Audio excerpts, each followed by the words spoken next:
Welcome back to another Sunday Live with Mr. Bet on You. I hope you guys are doing good. If you're out working, I hope you're making money. I hope you're being safe. If you're chilling, relaxing, it's the end of the week. I hope you got your feet up.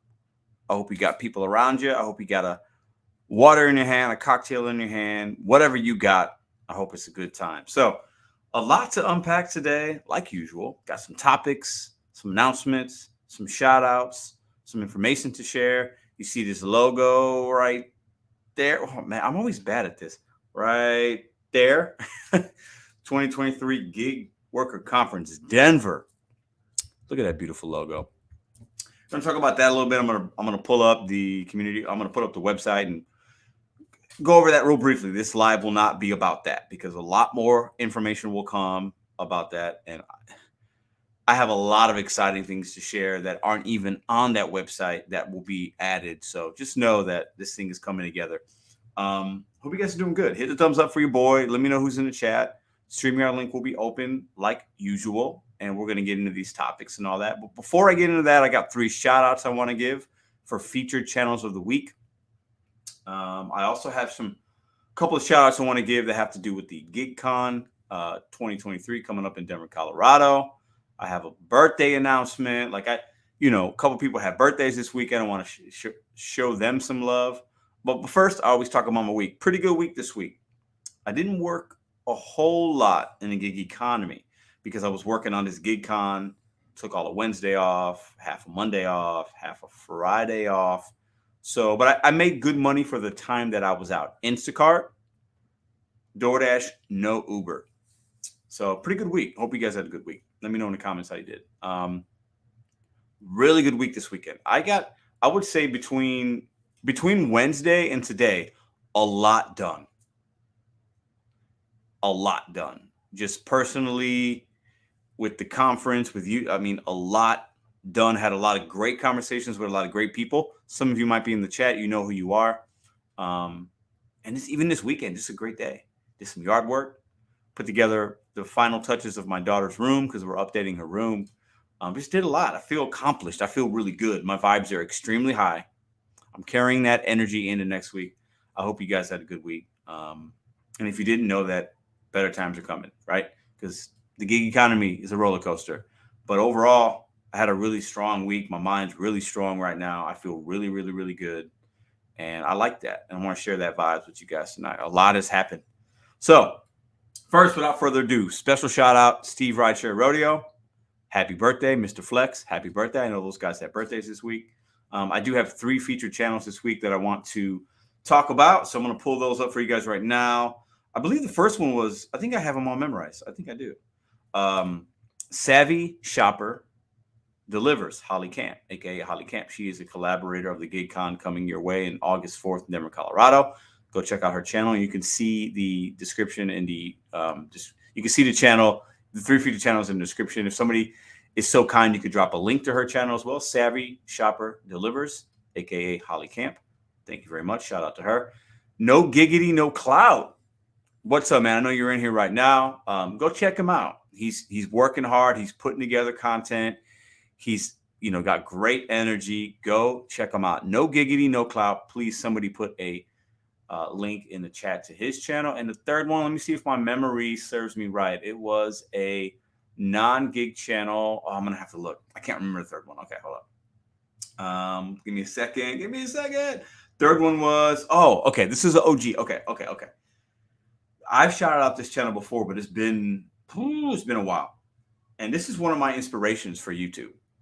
Okay, so when I talk about like people I used to watch on YouTube and inspire me to, a lot of them are gig content creators, but this one isn't gig content. Bigger channel. His name is Pete, but the channel's name is Craigslist, like Craigslist Hunter. Craigslist Hunter. I love this dude. Okay, I stumbled upon his channel on YouTube. I love his energy. He's a reseller out right outside of Chicago, which I'm from Chicago. He has a resale shop. He sells online. He has a shop. People come in. He buys things from people. He records his interactions. I would love to meet this. His name is Pete. If I could meet him, and I probably should, I can drive up to his shop. Great channel, vlog style. He's about as real as they come. Craigslist Hunter, no Giggity No Clout. Savvy Shopper Delivers, Holly Camp. Those are the 3 featured channels this week. Happy birthday, Mr. Flex. Happy birthday, Steve Rideshare Rodeo. Now, a couple of shout outs before I get into the chat. This gig conference, the first person I need to shout out is Jaywalk. His name is Sam, a dear friend of mine. I look at him as kind of like a big brother or an uncle, okay? We've talked every day this week, 20 times a day. He is the creator and the mind of the website that I'll show you guys in a second. We're just going to go over it real brief. I'm not going to you guys check it out in your own time. But he's done a lot for this channel and for me personally and otherwise. So I need to give him a lot of recognition. Then obviously, Hannibal is hungry. We got some things going on. Steve Rideshare Rodeo, Gary from Middleton Technologies, Savvy Shopping Holly Camp, Red from Gig Wars Official, Van, Tony the Driven Dad, Sergio from the Rideshare Guy, and there's a few others that I'm not going to name yet, and they're not even on the site yet, and you guys don't. So those are just some people I've been collaborating with. I don't think I missed anybody. If I did, I apologize. Listen. But those are some people that are definitely going to add a lot of value to this conference, and I'll be in talks with in the next couple of weeks, putting this thing together. It takes a lot of time, a lot of effort. I've spent a lot of hours this week, and I'm going to spend a lot of more hours this week, and appreciate all the people that have been patient in putting this event together. This is just like last one. Everybody that came, everybody had a great time, right? It was absolutely fantastic. And we're going to level up this year. It's going to be even better in different ways, and it's going to be fantastic. So anyways, wanted to give a couple shout out. Let me see who's in the chat. Rideshare Hustler, what up? Side Hustle Tutorial, what up? KC, what up? Yeah, Van's a part of it. I mean, listen, and I'm going to tell y'all something right now. I hope I can make it. Yeah. Listen, this will also be live streamed on this channel and many other channels, just like last year. So if you can't make it in person, you're going to be able to catch the replay on YouTube. It's going to be live streamed. It's going to be talked about. Videos will be coming out after. So you're going to be a part of it either way. But I understand most people that would like to come aren't going to be able to come for whatever reason. So, but this is an event we do every year. We'll do different. Shout out to LA drivers. I want to. We're going to get into that in a minute. Okay, so real quick, what else? I want to bring up this site real quick because it's amazing. I'm in a really good mood tonight, and if I ramble and talk, and if I'm being over positive and too giddy, it is what it is. No giggity, no clout. It's all good. All right, Hockey PNC, what up? Okay, Gig Wars Officials, we will stream what we can. Yeah. There you go. Yeah. Okay, so I want to bring this up real quick. This is a site. You guys can check it out. Check my community page, and I'll be posting up links and things like that. It will be it'll be a fluid site, meaning when updates happen, you'll see them and then you'll get notifications. And there's a MBYO live kind of deal that you guys could get things. Let me 1 second. Okay, so GigCon Denver 2023. I want to go over just a couple things with you guys real quick. Like I said, this is going to be a minute, and that's it. August 4th, hosted by your boy. A lot of special guests, some that aren't even on the site yet. I got big announcements coming in the next week, probably this coming up week. We'll be live streaming, low cost. Listen, I'm going to be extremely transparent with everybody. Okay. Last year, it was free for everybody. A lot of time, a lot of effort, a lot of money to do a free thing. I don't think people understand the cost that's involved. And we do have some sponsors, but that doesn't always cover everything. When we say low cost, we mean really, we mean low. Okay. So just know that that's coming. You guys could get tickets. My plan is actually not my plan. If you are a channel member of the channel, you are 100% free. If you're a collaborator, meaning you have your special guest or whatever, or you have family coming with you, those people, and you are free. But there's going to be entertainment, a lot of information. There's going to be free food, drinks, cocktails. There's going to be swag, t-shirts, a lot of stuff. So this ticket is going to be worth your while. I just need to say that. The last one was free. I don't think people understand this is hundreds of hours of work to go into this kind of thing. So just know that when you're selling a ticket or you're placing an RSVP to this event, this is a level up event. This is a fantastic event. This is better than what we had last year in a lot of ways. So I just want to be transparent with everybody.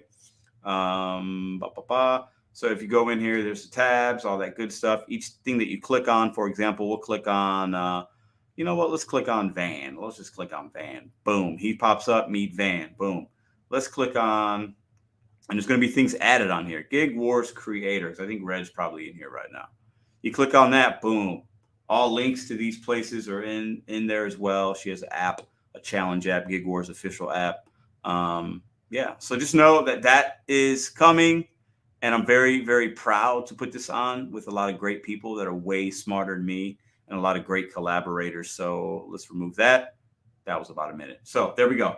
If anybody has any kinds of questions, you can always email me, and there will be a spot in the actual site where you can ask questions and put in your name and email and get an RSVP before the tickets go on and all that. My email address I'm going to put up right here. If you have any kind of questions, whatever, there you go.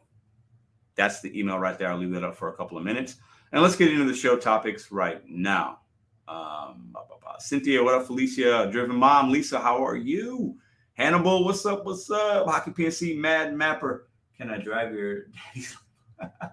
Rideshare Hustler. I'm going to be hopefully on Uber on the way to Denver. Ooh, if the Rideshare Hustler's coming, I'm putting you on the site, bro. Big words. Yes, I am here. What up? All right. So if anybody has any questions, email me. This event is for the people, but it's also going to be a lot of value and a lot of good time. So just know that it takes a lot of time and effort to do this. Nobody else really does things like this in the gig community. So I think it's going to be very fun. It's going to be extremely unique. It's a way to connect on a totally different level, because a lot of us connect via YouTube in the comments, and we make content, we make videos, we ask questions, whatever. A lot of us know each other. But connecting in a personal level and hanging out and having a good time and keeping positive vibes and getting actual value. And this is actual tax write-off. You are a 1099 independent contractor. So just know that this is going to be a fantastic time. This is the event of the year. It's the event of the year. So there we go. All right. Let's see. Driven Dad. Tesla experience. Yes, the Driven Dad is going to be there to give us a Tesla experience. It's going to be amazing, guys. Listen, this is going to be fun. So if you can make it, obviously, check out the site, RSVP, name, email at the bottom, and then we'll talk about how the tickets work. It's going to be very, very, very easy and a very low cost. Okay, but these things do take time and effort and money to put together. So let's go ahead and get into tonight's topics. Okay. I had a friend of mine send me what's going on in California with the Prop 22. I did a video yesterday. Mileage pay got updated. I believe it went from 31 cents to 34. So Prop 22 has a guaranteed pay and all this, and they make money, they get adjustments, and it's great. A lot of people that work in Cali absolutely love it, right? So my question is, well, I've always been on this channel. I've been somebody that's been anti-legislation. I don't want the government in the gig economy. I just don't. That's just me. Everybody has their own way that they look at this kind of stuff, right? But this is big news for the drivers out there, right? A lot of drivers are going to get hundreds. Some drivers might get thousands of dollars because they're retroacting their mileage back to 2022 and 2023, right? And in the comment section yesterday's video, people were like, yeah, I looked at my mileage. I already did the math. I'm going to get about $500. Listen, who wouldn't want $500? Everybody in the chat right now. If DoorDash, Uber, Amazon Flex, Instacart, whatever app you work, gave you $500 in your account right now for some kind of adjustment, you would be happy. You'd be like, damn, maybe I can take a couple of days off. That's what I make in a week. This is kind of nice. That $500 is on time. I'd be lying if I said, if I opened my DoorDash app and there was an extra $500 in there, I would be ecstatic. Who doesn't want $500? Who doesn't want $10? Think about it. When you get an extra hidden tip, when you get when you get extra $10 on an order, aren't you excited? Oh, it went up $10. People like money, right? So I just thought it was interesting because I'm definitely the anti-legislation, but is this actually the way to go? I don't know. Does California have it right? If every state did this, what would be the ripple effect? That's what I want to talk about tonight. We've talked about it before. I really hope JP Gigs Corners is in here because I feel like he thinks is a really big positive. But I also know that there's a lot of other drivers that are definitely anti-legislation, like me, for the most part, and feel like this could be the beginning of the employee mindset, right?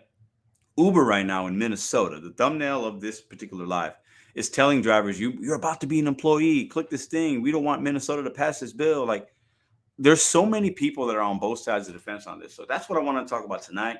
Also, how much are you working? When is too much work? Like, what do you think? And everybody's number will be different, right? But I pose this question to you guys in the chat and anybody that wants to answer it on StreamYard. What is too much? At what point does the burnout start to set in, and the physicality of the work maybe hinders your body, your mind? There's a breaking point with hours, I believe. And I've said this, I will continue to say it. For 99% of you, this is not sustainable long term. And you can look on YouTube, Reddit, comment sections. We're already seeing that happen with people saying, I'm not really doing it anymore. I can't make money, or I'm out this week. My back hurts. I haven't worked all week, or I haven't worked this. I'm doing that. I'm doing this. Like, we see it. We're affected physically and mentally by this work if you work too much for an extended period of time. What amount is too much? Personal question. There's no right or wrong answer, but a topic for this evening. But Soda God's Pirate, what up? What up? Alex, what's up, man? I see all the people in the house. Let's see who else we got in here. Jinx, what up, Trader? Felicia, Blue River, Brandon Diaz. I have a few Prop 22 drivers in Gig Wars. They love it. Says Gig Wars official. Yeah, why wouldn't they? Now, some people say, the other side of that is, some people think, and there could be some merit here, that, well, other drivers in other states are affected by our pay going down. Base pay, for example. A lot of people are reporting to me and other people, my base pay was $250 last week. Now it's on $2. DoorDash and these apps have to get their money back some way.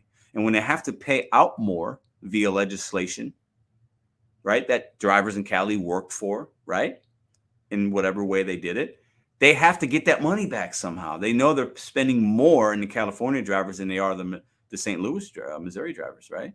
So they have to take away from some to give to others. That's a fact, right?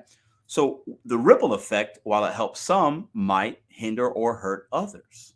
Now, if we have this type of legislation, mileage update, mileage pay, in more and more states, what is that?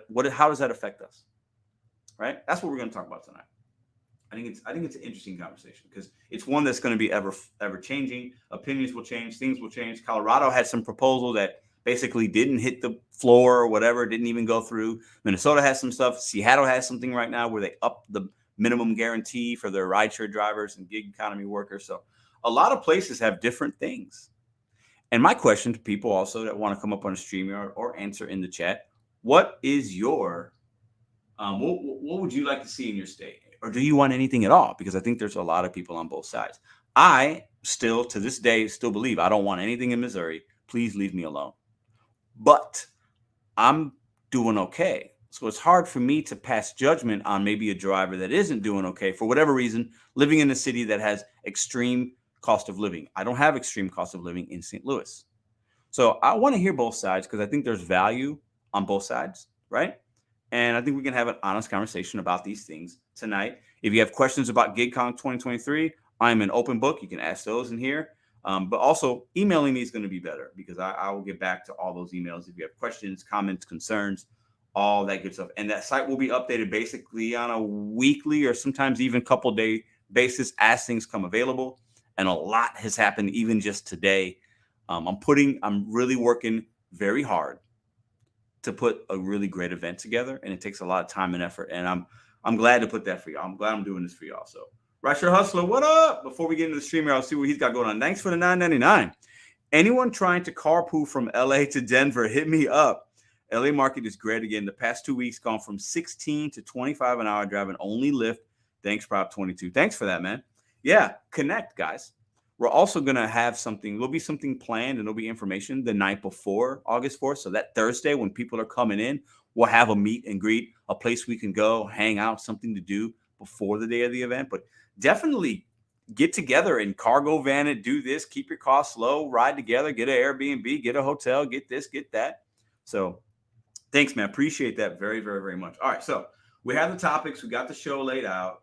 I've rambled enough. It's been 19 minutes. Not too bad for me. Sometimes I ramble longer. I'm going to go ahead and put in the link for you guys. So who wants to join up? If you've never been a part of the show, come on up. Everybody's welcome. If I don't know you, you have to show your face. If I know you and you've been on the show and I recognize you, not necessary. But if I don't know you, that is a prerequisite because we have had a couple of trolls and I don't want to be sidetracked by then. So let me go ahead and click that. Let me go ahead and share the StreamYard with you guys. And I'm in a great mood, man. I hope you guys are as well. We have to remember that when things are hard, You got to feel it, and it's okay to not be okay. That's one of my favorites. It's okay to not be okay. But when things are good, feel that as well. Like embrace that. Like if you're working hard at things and you feel good about the things that you've done, the time, the energy, the connections, the planning, some things are working out. Feel that, enjoy that, because you're not always going to feel that. So take stock in that and feel good about it. And that's where I'm at tonight. So let's go ahead and share this link with you guys. Super excited. I think the Boston Celtics are losing tonight. For all my basketball fans, I'm shocked. I don't know what's going on in the NBA playoffs, but me and Hannibal will talk about that tomorrow. It is crazy. All right, let's go ahead and copy that. And Right Share Hustler, appreciate the $9.99, man. It will go to good use. All right, let's go ahead and paste it. I'm going to pin this up at the top. That is the link. Oh, no. Let's pin that one. Oh, my God. Every time I do that, it kind of – there we go. Pin message. There we go. All right, we up at the top. I'm going to read some comments while you guys are thinking about joining us. I'll read them on the phone. It'll be a little easier. April, what's up? Yes, it is, Judge. Already approved it. Now it's got to go to a higher judge. Keep up with your news, people. What do you? I don't know what you're talking about. Having any government involvement is not good, says Charles. Once the government gets their hands in the pie, it will keep grabbing more and more power. Yeah, could be true. Usually Sunday for DoorDash in South Cali is good. Today was junk. What up, Gene? How are you? Good to see you. Once Florida passed a law, good luck. Try to get rid of it. Yeah. And this is going to be the retro pay. Because I got an email. You guys remember I did that one DoorDash run in California, and I get the Prop 22 updates. They send them to me via email because I did that one run. Kind of interesting. I have no residence in California. I did one dash. It was a Papa John's order. I filmed it, right? No, they will get rid of it. Keep taking those $3 orders. April says they're getting rid of it. Who knows? I have no idea. I don't live out there. I'm not an expert on it, so. It is called being present at the moment. Enjoy your present. Yeah, Juan, thank you. It's not all set in stone. The mileage update is set in stone. Like this information is coming from DoorDash, and they're telling us you're going to get retro pay. That happened. That definitely happened. I would take $3 orders if I had Prop 22. Some people do, Krista. Brandon says everyone who's ordered from DoorDash but never received sign up for the class action suit. You know what? I saw that news story. That Apple iOS users that are DoorDash customers were being charged more, and there's some kind of class action. I heard about it. I don't have all the information, but I definitely heard about that. April says I'm a fool. Okay, that's cool. I don't. It sounds good to me. $3 orders are for scabs.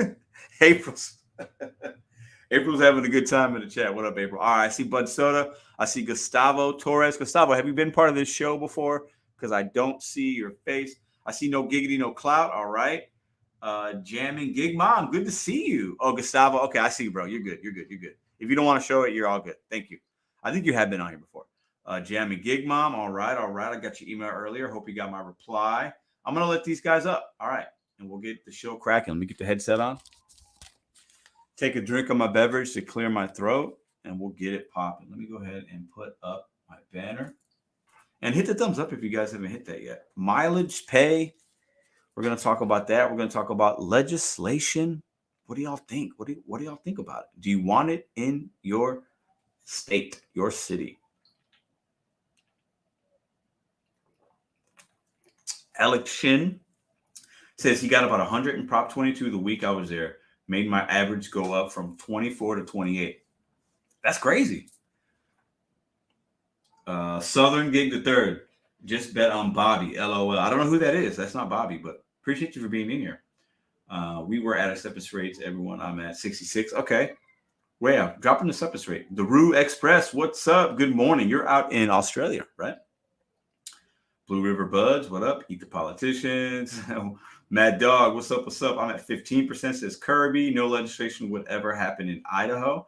Never been to Idaho, but I'll take your word on that. All right, let's bring up the panel, see what they got to say. So I got Gustavo. We have Bud Soda. We have no Giggity, no Clout. And we have Jamming Gig Mom. How are you guys doing tonight? I'm doing all right. Good. Bud Soda, how are you? Oh, that was me that said that. I'm doing okay. I thought it was Gustavo. Gustavo, how you doing, man? I'm doing great. Good. No Giggity, no Clout. How you doing tonight, man? Chilling, bro. I appreciate the shout out. Yeah, you're good, man. Jamming Gig Mom, how are you? Oh, Jamie, Doing we real can't good. hear. How are you? Oh, I'm doing fantastic. Good to have you here. All right, let me start with my man Gustavo. Gustavo, what do you think, man? What state are you in? What city? What do you think about a mileage pay legislation, Prop 22, guaranteed earnings, um, retro pay for some drivers? Millions of dollars are going to be paid out in the next 2-3 weeks. What do you say about those things? Oh, I'm for it. I'm from California. Okay, so you know what? Tell me a little bit about it. I'm sure you got the email I got. I want to get your thoughts on it. Go ahead. Yeah, it's like we're actually being paid for all our time. It's a livable wage for the meanwhile, but I don't recommend anyone do it full time. But the more legislation is the better. It's the best. How long have you been on the Prop 22 since it started? Were you gig worker before you had it? Tell me, was there any differences? No, I did a gig before Prop 22, and then after Prop 22, it's like night and day. Mm, So mm, I've been there, and then like the more legislation helps the little guy. mm. I hear you. I hear you. Bud Soda, what are your thoughts after hearing California natives' perspective? Well, What do you say? yeah, it's a direct benefit to Cali. It kills the rest of us. Like last month, Uber Eats in my market dropped the add-on pay to $1.50. They haven't paid mileage pay for add-ons in quite some time. That money's Mm, coming from somewhere. I mean, DoorDash on doubles is $2 a piece. So mm, that money's got to come from somewhere. They knew this was coming down the pipeline, and it hurts the rest of us across the country.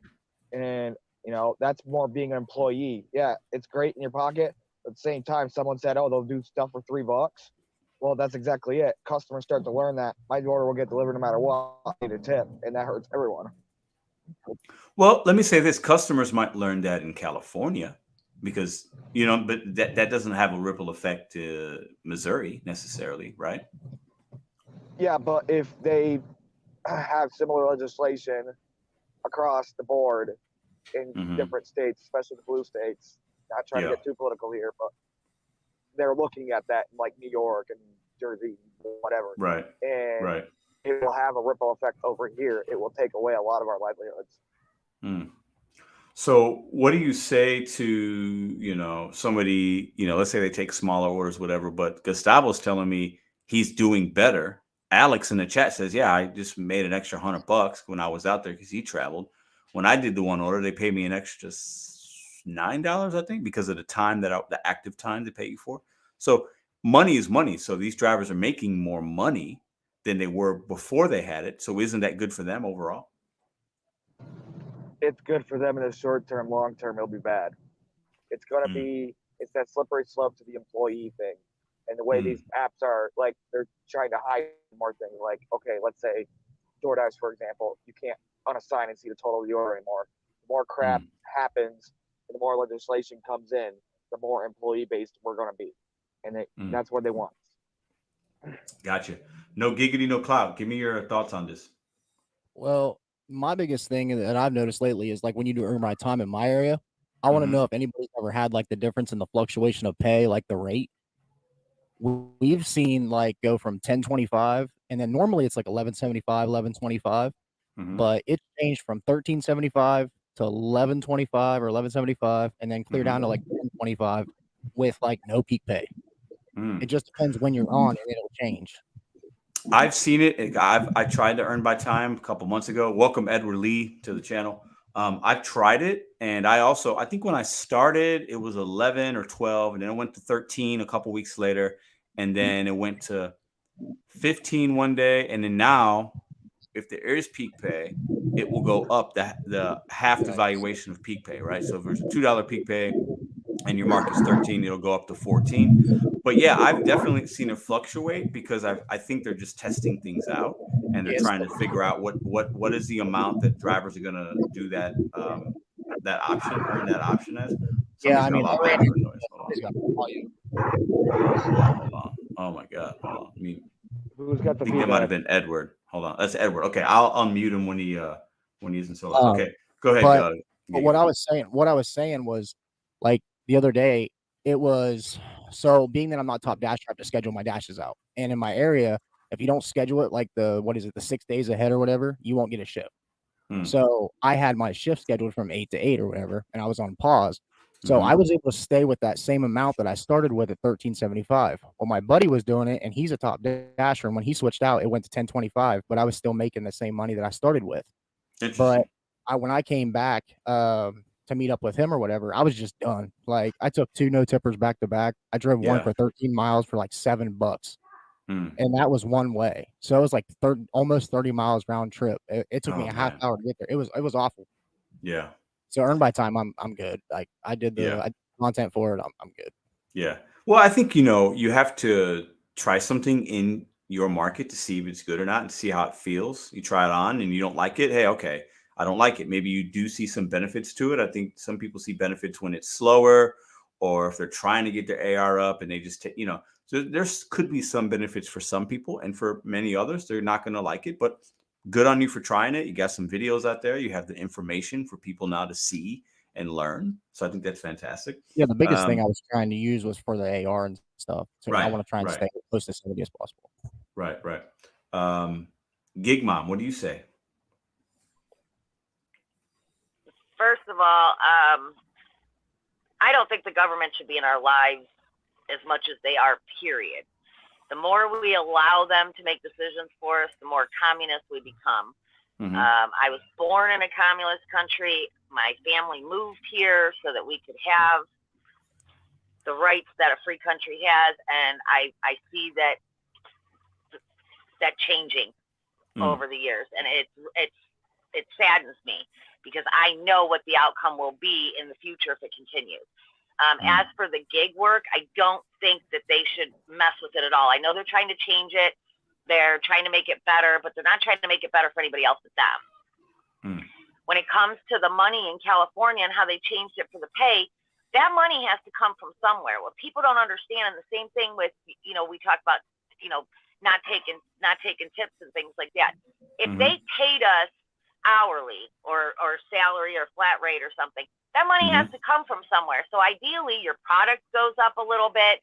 Other people get paid a little bit less. New coming people don't get as many benefits.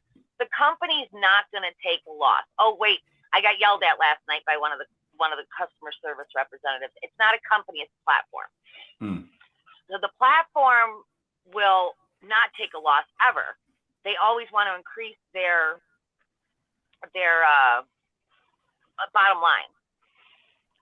And then as for the guy that was just talking, he said for earn by time. Now, our earn by time here in Cleveland changes with our peak pay. I've never seen it change any other time. I check it every time before I log in. And we get double whatever the peak pay is. So if peak pay is $2, our earn by time goes up by $4. Now, I tried it the other night, and it actually worked out beneficial for me because I turned on at like 1:30 in the morning, I think on Friday. And right off the rip, I got a stacked order, Taco Bell and Wendy's, and I sat in line for so long. Those two orders ended up paying me $45. That's crazy. Yeah, I think there are times it could be really beneficial, especially situationally like that.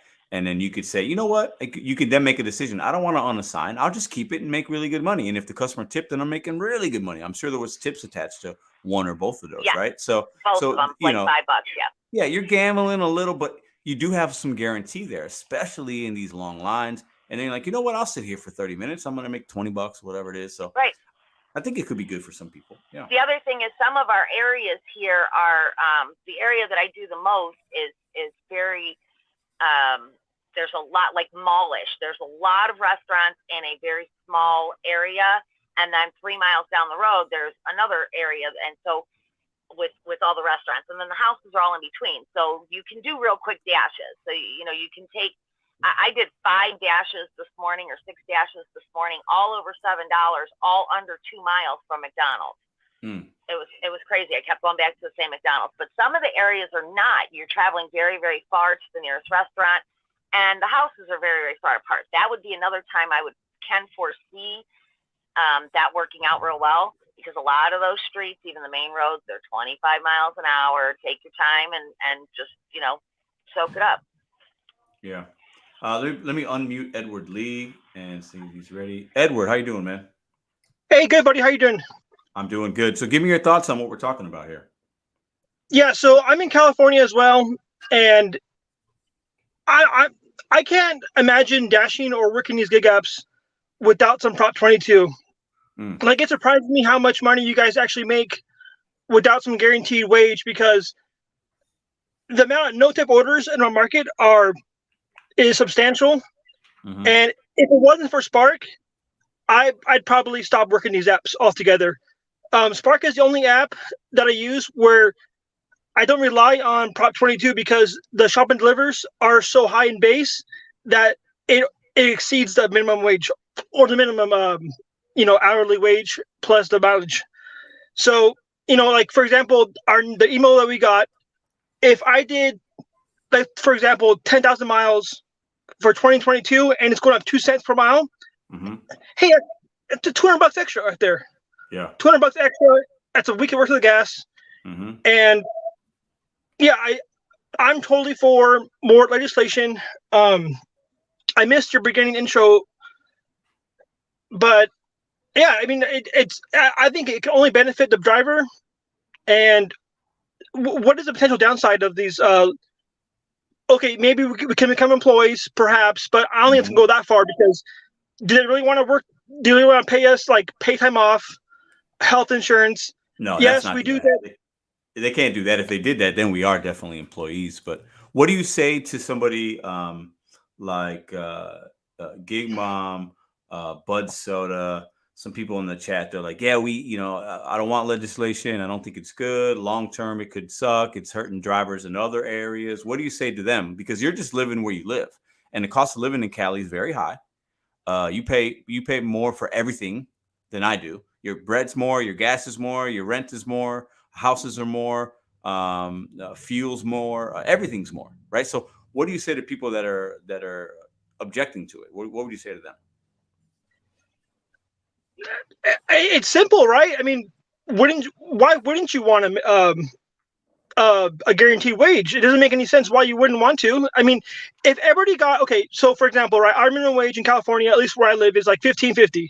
So times 120%, that's like $17, $18 an hour, right? That's guaranteed wage. And okay, the downside of this, though, is I noticed that since that Prop 22 happened a couple years ago, peak pay went away. No more peak pay in California. Yeah. I mean, like, what did the drivers in California say when you were there? Like, I guarantee you, 100% of the drivers said they love it, and they were all for legislation. I can't remember the ones I met, and I met a lot. I can't remember anybody giving me any negatives. I think it's interesting to talk about it, because we have so many different perspectives, because we are working in different markets, right? And we have different experiences, and there are many of us that are doing okay, right, without Prop 22. But to your point, and maybe others, there are a lot of drivers that are struggling based on your market, your demographic. We have to have customers tip us, because if we don't, the apps just don't pay enough. The base pay goes down, the oversaturation levels. These are real issues for a lot of drivers. So I get why some would want some kind of guarantee, but I also understand that it's a slippery slope. If we have too much of that, then at what point does it become a negative in the long run? That's what I worry about long term. But I think in the moment, getting an extra $200 like you're going to get, or other people are going to get some money, like that helps you right now, right? I mean, and a lot of people are struggling, so that's the benefit, I think, overall. Let me kick it back up. Go ahead. Well, I just want to point out that I noticed on some of your videos, and I think also Dash and Trader, he said that the base pay has gone down in some markets. I mean, how does that make you feel, that your base pay has gone down 50 cents? I know you made a video about, it isn't that big of a deal, I can just adjust, but 50 cents per order is pretty significant when you're not guaranteed a wage. That's kind of like saying, like, okay, well, instead of 120% in California, we're only going to get 100% of minimum wage. That's a slap in the face, especially with inflation so high, with gas so high, not just in California, but also in other places as well around the country, that it doesn't make any sense that our wages are going down, but everything in our life is going up. Shouldn't it be like, shouldn't it go up simultaneously? Yeah, I mean, it should, but we're not the only. For me, we're not the only work sector that's affected by that. Everybody is. You could be working a W-2 somewhere, and your paycheck's going up just a little bit. Maybe you get a raise, but everything else, your rent has gone up. A lot of people, were paying, let's say, $1,000 in rent 4 years ago. Now it's $1,500. So you went up 40 to 50% in your wages or your rent, but your wages didn't go up that much for most people. So it sucks. But don't you find it ironic that our base pays are going down, our peak pays are disappearing at the same time DoorDash needs more money to pay the people in California? Good Don't point. you feel like we're being slapped in the face? They need that money. That's what I meant earlier when I said they're not going to take the loss. They're taking it from us to pay New York and California. Well, I would say that there's some truth there, but I also think that these apps do a really good job of knowing they have a lot of new drivers, right? So for me, my base pay, the lowest they can pay right now, if it's not a stack, is $225. But about a year and a half ago, it was $275, and it went down 50 cents, right? But if you're a new driver signing up, you don't know any different. You don't know that St. Louis was $275. So now that it's $225, or if it goes down to $2, you know no different. So I think the apps definitely take advantage of those new drivers coming in, and they want to keep their labor costs low with the new drivers. And it also affects us because we're obviously going to make less if the base pays less. So it sucks. Right. And that's why our referrals before were $1,500.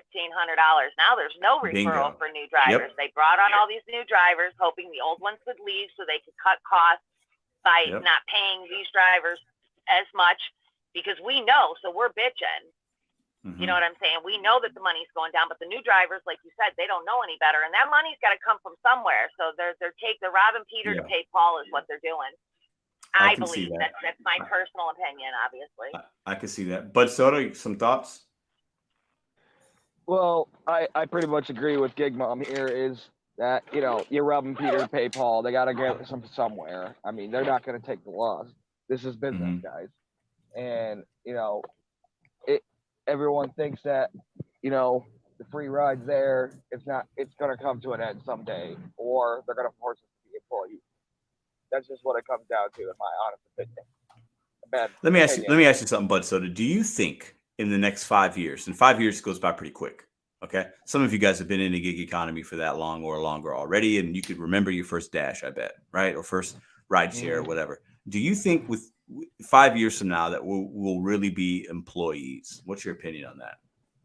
Certain cities, yes. You think so?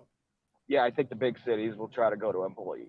Like, so then if that happens, they're going to have to pay. There's going to be obviously some hourly, whatever, some benefits, health insurance. That's going to mean the cost of those drivers might do better. Let's not kid ourselves. But then the cost of DoorDash and Instacart and all these other apps, Uber, their costs are going to go up to do business. So then those cities that might have it, because it won't be every city in America, are going to what Gig Mom's saying, it's going to go to where it's going to affect the drivers that don't have those things. And then we're going to be making $1 in base pay on DoorDash, right? Or 50 cents on Uber Eats. It's going to go down. It's going to be harder for a lot of us, You're like, here's some change. Here's some loose change for delivering for our app. It's going to be a lot harder. $5, $4 is about to be really good. So I they already took away all my pay on a market. For example, I know he has no mileage over there. But Soda, you're breaking up a little. I'm going to mute you because he's real choppy. I want to welcome Judge Dre in. Judge, how you doing, man? How are you doing? I'm doing good, brother. Good to see you. Give me your thoughts. I know you're ready. Go ahead. How do you know? I know that. I know you're ready. So tell the people your thoughts and don't hold back. Let's go. Okay. Don't hold back. Okay, here. Let me go ahead and close the door because I don't want my little cousin to hear. What do you think about the topic tonight? All right, here we go. There we go. Door closed. Okay, here you go like this. I set a remote around. Once. For all you people right here that ain't never done anything, no. The DoorDash business model and this crap is here to stay. Anybody that thinks that this company is losing money is a fool. Maybe because you guys have never done any type of this stuff like this or never ran a business. Trust me, plain and simple. DoorDash is doing this on purpose to hurt the drivers. Purposely.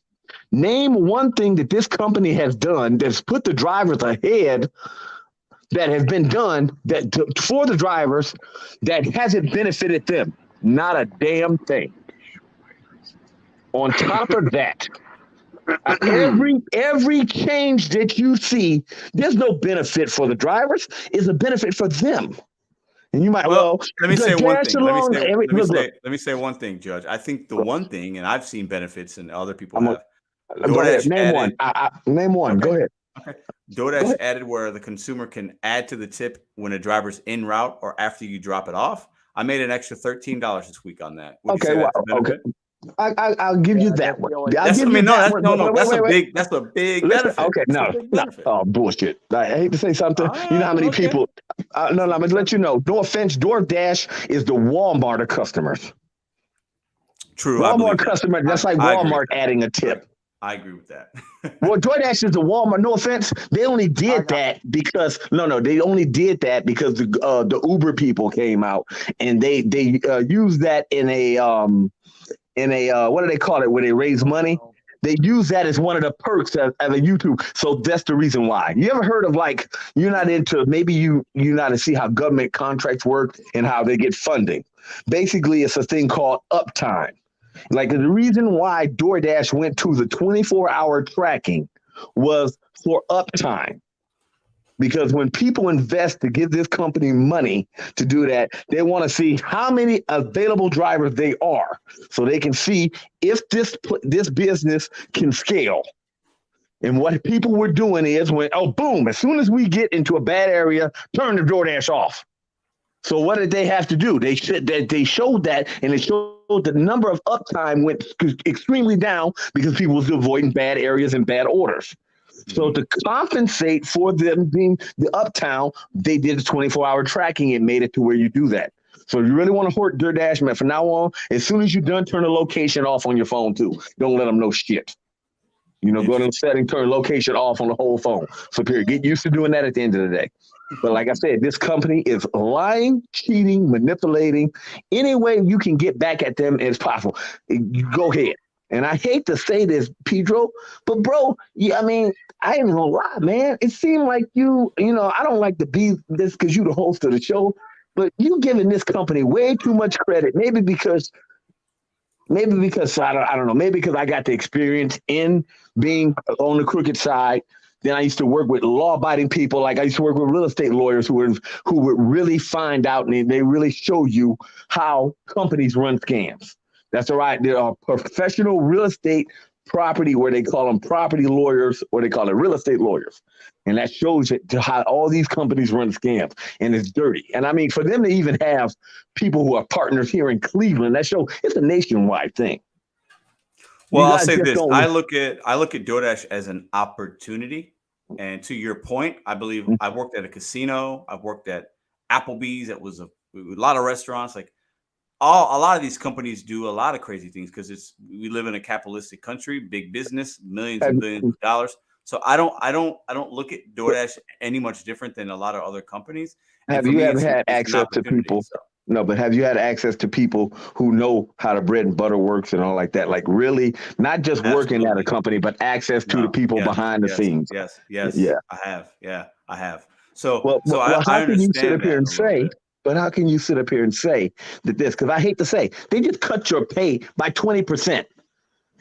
Expenses are at a all-time high. They cut your pay by 20%. On top of that, just give an example. I got to show the video. I went into an area, pushed the little button for help, did not work. So do not count on that. As you see, a driver just got abducted last month. Do not count on that help thing to work. It did not work. The app goes up and locked up. I even called. No, wait, listen. I even went into them, sent a message, said help. Nobody called back. So hold on. I want to get welcome Cowboy Courier, welcome Dad Dash. I'm going to get him in a conversation in a minute. I'm going to unmute him. But for me, I get what you're saying. But once again, I work these apps as an opportunity. And for me, I don't look at the negative too long because I need to focus on what I can control. And the things I can control is my movements and how I react to things, right? So it's not about what happens to you. It's how you react to it. Right? But Pedro, this is the problem. The problem is this: when a person stands on a line, you don't sit up here and this. I understand to keep the positive and all that crap, but no offense, it's like this is. It's like they having heaven on earth while you looking up into the sky. Judge, And this is the problem. You got to hold people accountable for their bad actions and bad business problems. Hey, with this, they need to be slammed. You need to, no offense, people need to be dogging this company left, right, and center. So let me ask you a question. They are, wait. They are advertising in areas, especially in the low class and the bad areas, $1 delivery fees. And they're encouraging these people not to tip you. And then on the other end, they're forcing drivers with the Diamond Rewards program. For every one person that Diamond Reward program is 20 drivers getting screwed. Listen, I mean, we got women out here. No, wait. We got women out here risking their lives and getting hurt. Judge, let other people talk. So hold on. Okay, but I was attacked as a woman. Thank you. So let me ask a question to everybody, okay? And I know you guys won't get offended. We're all adults here, okay? And I've asked this. I made videos about this as well, okay? And you guys I'm ready to hear all opinions. If this company is so bad, and I'm gonna cuss because I want to say it for effect. Why the fuck are you working for them? How many opportunities just are give out an there? example, bro. Hold on, no, stop. I'm not done. I'm not done. We live in a country that everybody is hiring right now. Everybody. If I got deactivated from DoorDash, or if I felt like my pay went down to $1, I'll just stop. Okay, here you go. The amount of opportunities in this country at right now for people that want to work, and we're all hustlers here, is so good. So I am not going to sit here and play the victim on YouTube, make negative videos. I'm here to help individuals. And anybody that wants to look at a company and everything's all negative, I can't help you because my mind is not that. That's not where my mind is right now. And I get people can struggle, right? But at the end of the day, if this company is so bad and you are still turning the app on and making money, you're a hypocrite. Point blank. Okay, I'm gonna tell you why. I'm just giving an example. I work on houses for a living, so it's not me. But this is the problem. Judge, I want to get other people's time to talk. Okay, go ahead. Let me get Cowboy Courier and Dad Dash in the convo. Gentlemen, call me when you're ready for me to speak back. So the first thing is this that I think everybody needs to understand is base pay doesn't matter, okay? Because we choose the orders we work for. So they can take the base pay technically down to zero. And if you're choosing to work a base pay only order, which is the only way base pay affects you, then you're getting what you get. So the first thing we have to understand is we are not working for DoorDash. We're not working for any of the apps. We're working for ourselves. So it's our job to find valuable orders that are worth our time. And if they're not, we don't take them. If you don't have enough orders that are going to support you in your market, then you need to go out of business because the base pay is not, it's all base pay really, because it's all being paid by the customer, whether it's a tip, whether it's allocated as base pay on the screen. It matters not. What matters is what are we paid out at the end of the day, at the end of the order. So if you're taking orders that are $4, $5 on average, $6 in size, and your market doesn't support you to continuously work 100% of the time, you're probably not going to like the results. So you're going to need to increase your minimum to start working. And it's your job as a business person to figure out what that minimum is to meet your needs and your expenses and what you need.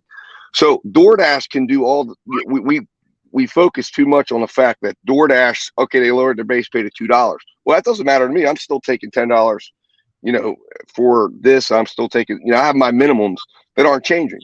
And in fact, I'll increase them. And the more the thing is when you reach a maximum saturated market, DoorDash only makes money when you're driving and you're delivering. So at some point, DoorDash is going to put you to work. If you get impatient and take a $6 order going 7 miles because you think, well, let me take that order because DoorDash will give me something else. Well, you're going to get what you get out of that, because the problem is you don't know what's coming in the next hour or 2 hours. DoorDash doesn't even know what's coming in the next hour or 2 hours.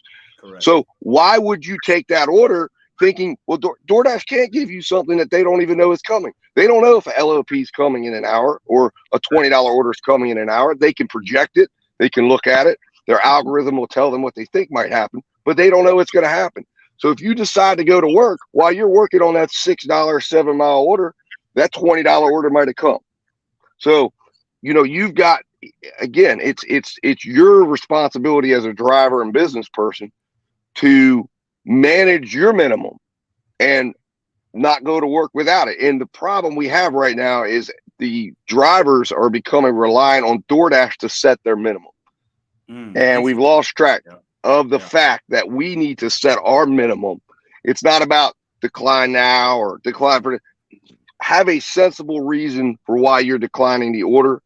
And that reason is it doesn't meet my bottom line. It doesn't compensate me for what I need. And I don't go to work until I've got what I need. Tip or no tip, whatever, it doesn't matter, because it's all the same pay at the end of the day. Whether let me ask you a question, Dad Dash. So sure. I'm rocking with what you're saying. I get it, right? But what would you say to somebody? Because everybody's market's different. We all know that. It's very cliche, but that's very true, right? So what do you say to people that their market's slower, they got more drivers, so that 20% decrease in pay and that base pay, even if their minimum that they're going to take is $10, right? That still means that what they're getting from in base pay, even though it's all from the consumer, like you're saying, I get it, is less. So if, you know, some drivers, this will affect more than others. But so what would you say to those drivers that are like, yeah, you know, now I'm going to make $5 less a day, and you know, that sucks. Well, they're only making they're only making $5 less a day if they take $5 less a day. It's still, whether you're in a slow market or fast market. I'm in a very slow market, and you know, at times, and you know, so there's times I'm sitting for 40% of the time. But when I'm working at $30, $35, $38 an hour to make sure that I can at least get in my minimums, which sometimes is $20 for the time that I'm out, $20, you know, for if I'm looking at it as a whole. But I have a dollar goal. I know what I'm working towards. And, you know, if your market consistently isn't going to support you, then you're out of business. I mean, the that market is not going to work for what you need, because there is, you know, obviously everybody's market is different. But if you're sitting in a market that's really slow and you're saying, I need to earn X amount per day, and you go out and start trying to earn that and you can't earn that, well, then you've got to find some other way to earn. I mean, that's the answer to that question. But the reality is what I think happens is people don't give it a chance to let you earn that, because DoorDash does it. DoorDash is going to, or any of these, you know, name the gig app, they're going to pay out what they need to pay out to get the order done, because they don't make money until the order is delivered. Correct. So they can't make a dime. So if your car is sitting, you're at a loss for them technically, because your car isn't moving and you're on their time and you're available to work. So their incentive is to get you to work. And the algorithm isn't human. The algorithm is a computer. So it looks at you as a widget. How can we get it to work? And we need to figure out what that rate of pay is. And that's what they're start sending you stuff. The other thing that happens too is if you start taking lower tip orders, right? If you start taking no tip orders and that customer rates you favorably, like I went back to my original market that I just started working, and that I worked, you know, I hadn't been working this market for probably 8 to 10 months. And I went out and I have been getting orders, very good orders. I'm at a 15% acceptance rate.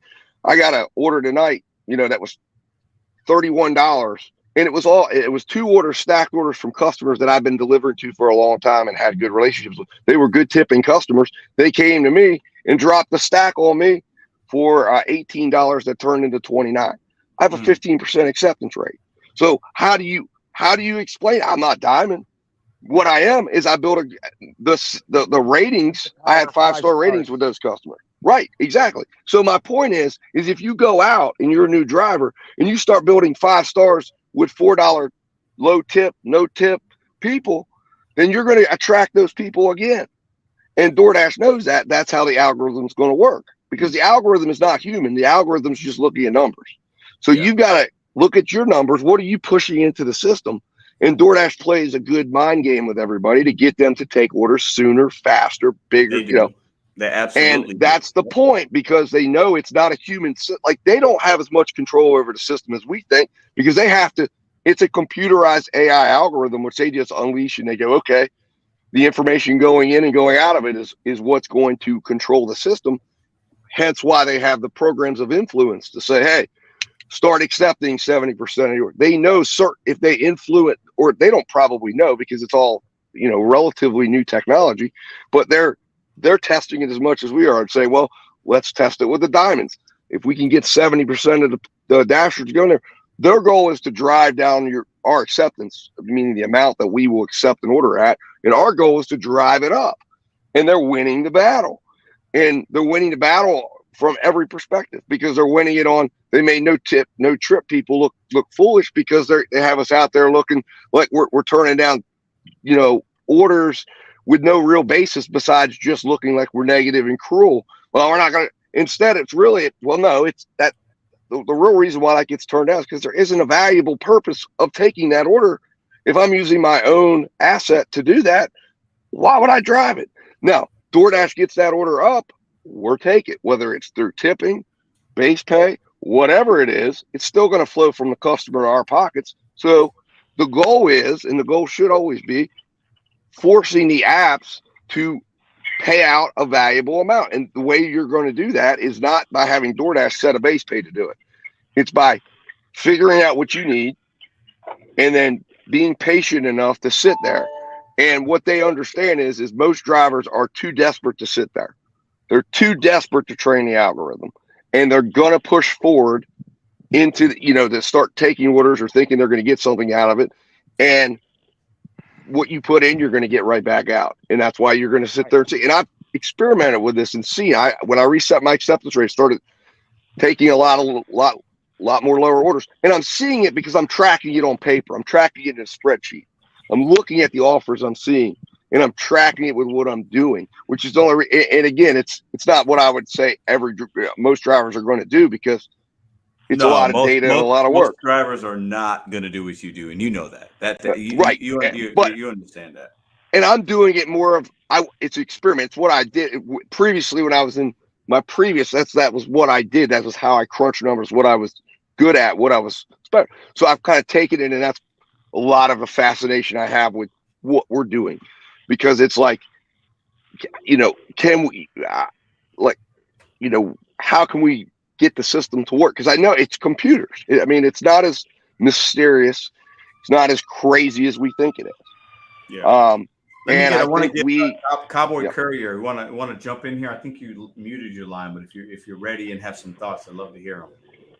Yeah. Well, okay. So Dad Dash, I see what you're saying about, it's the orders that we take. We have control of that, and that, we set our earnings through that mechanism. So lowering base pay, therefore, doesn't affect our earnings, really, or rightly shouldn't if we're doing it right.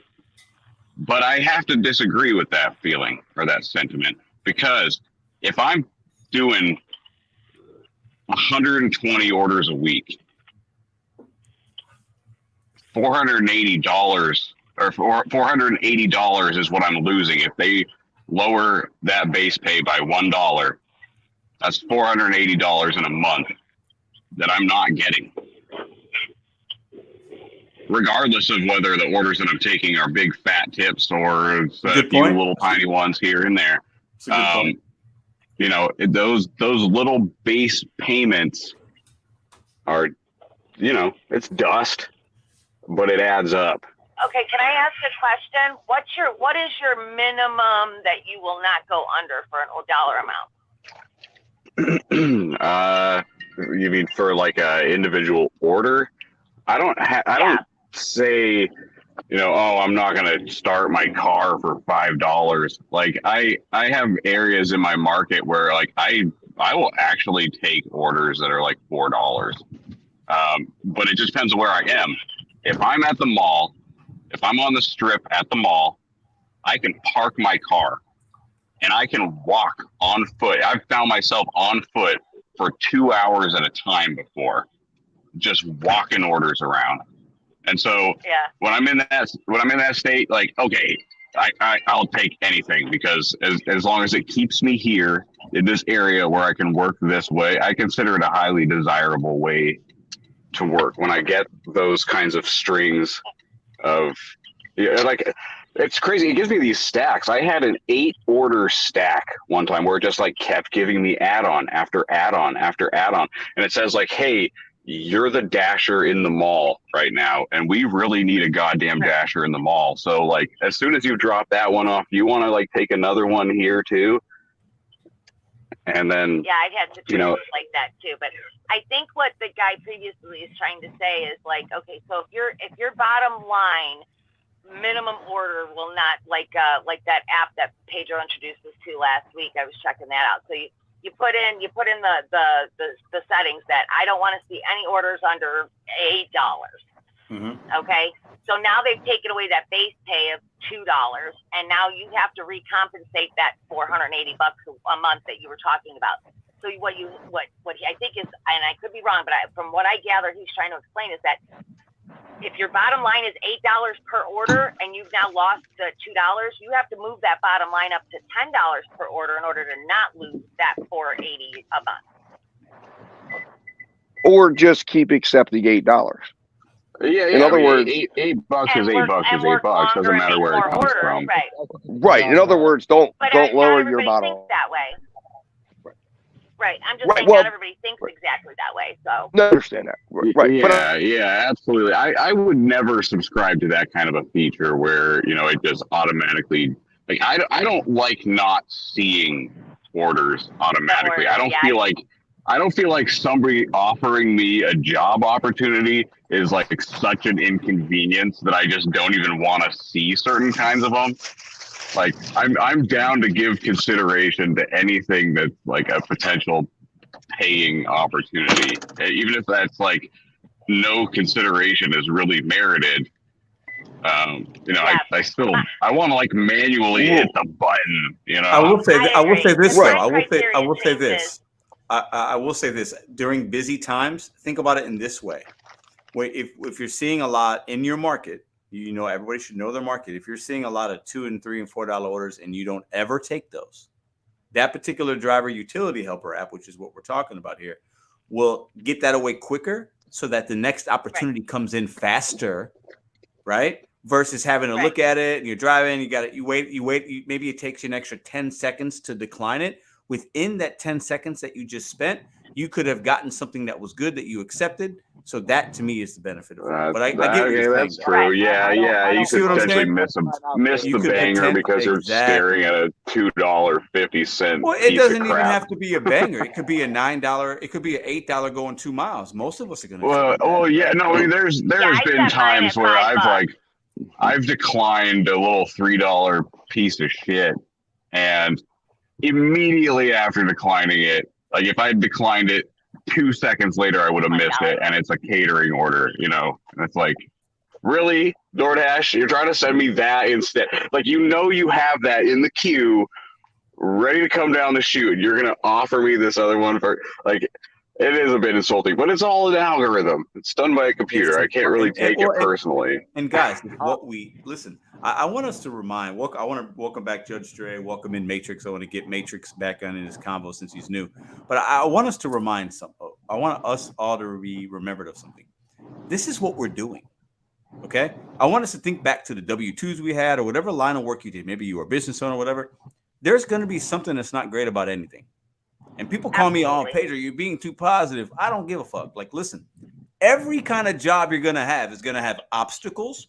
And if we're going to call ourselves independent contractors, small business owners, whatever, we cannot call ourselves that, but then expect DoorDash to hold our hands. We can't have both. If it was easy and perfect, it wouldn't be called work.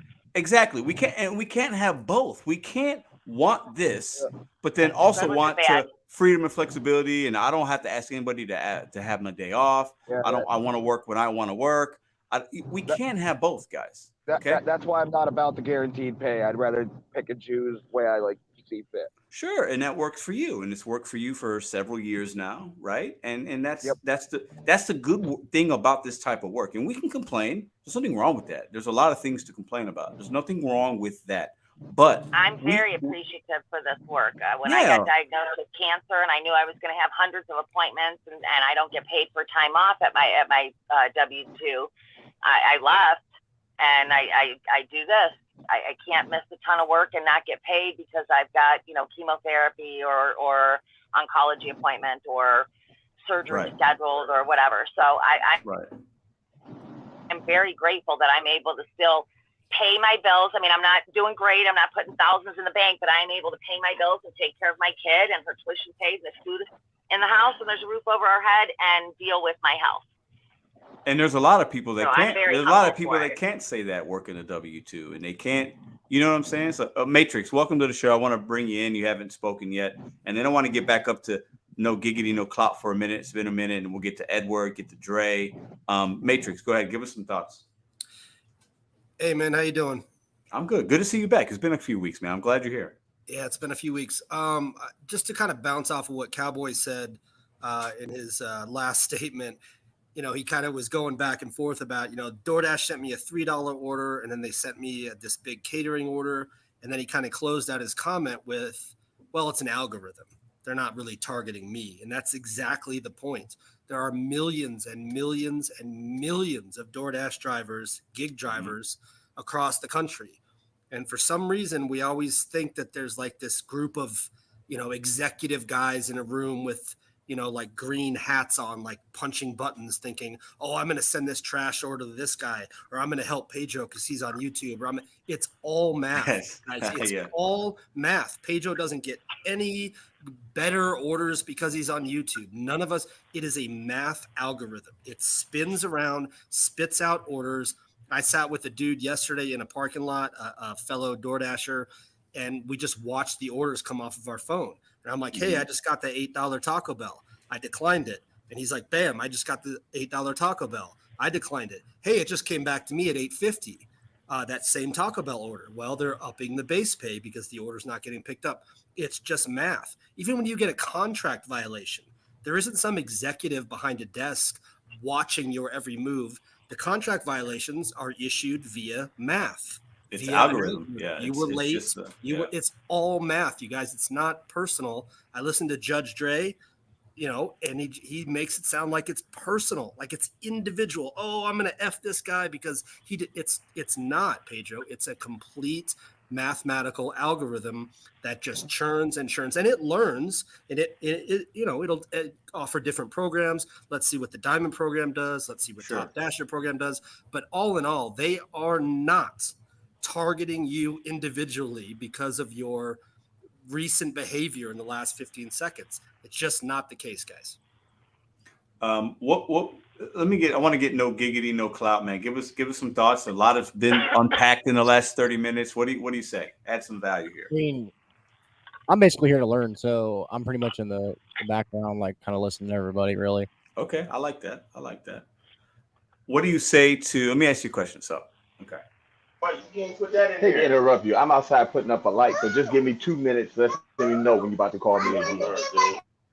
Okay. So no giggity, no clout. What's your base pay right now? Your starting pay with DoorDash, the minimum. What is it in your market? $2.50. Tomorrow you turn your app on, okay? Yeah. And it goes to $2. What are you doing? Are you working or are you not working? I mean, I'm working, but I'm going to be salty. You're going to be mad. Okay, nothing wrong with that. Nothing wrong with that. Do you think you'll make significant? Do you think you'll really make less money when that happens, or do you think you'll make about the same? Honestly, I think I'll make about the same. Right. Okay. So it all depends, though. I mean, my market's just really weird. Everybody's just different. To be fair, he's guaranteed pay. Yes. True. Okay. That makes a difference, right? So Bud Soda, your base pay is what right now? Minimum.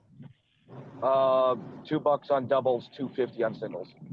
So they dropped that by 50 cents. What are you doing? You still working or are you not going to work? I'm working.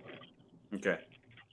At what point, Bud Soda, does the pay that you get from DoorDash Because like Dad Dash said, hey, DoorDash is charging a percentage fee to the merchant. They're charging a service fee. The customer's paying all of it. There is some truth to that. But DoorDash does have like, costs like marketing, support, all the other things they got going. They have costs there. But what's the dollar amount that will be so low that you say, I can't do this?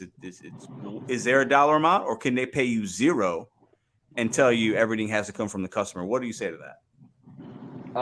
I could work like that, but it'd be very difficult because most tips in my market are $3 to $5. So I would say 50 cents.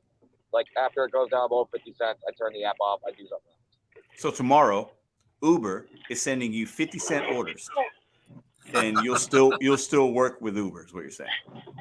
Well, I mean, think about it. On doubles, sometimes they bonus them out and they actually take away. It's negative base pay, and you're actually paying some from the other order to take that order, but it's still of value.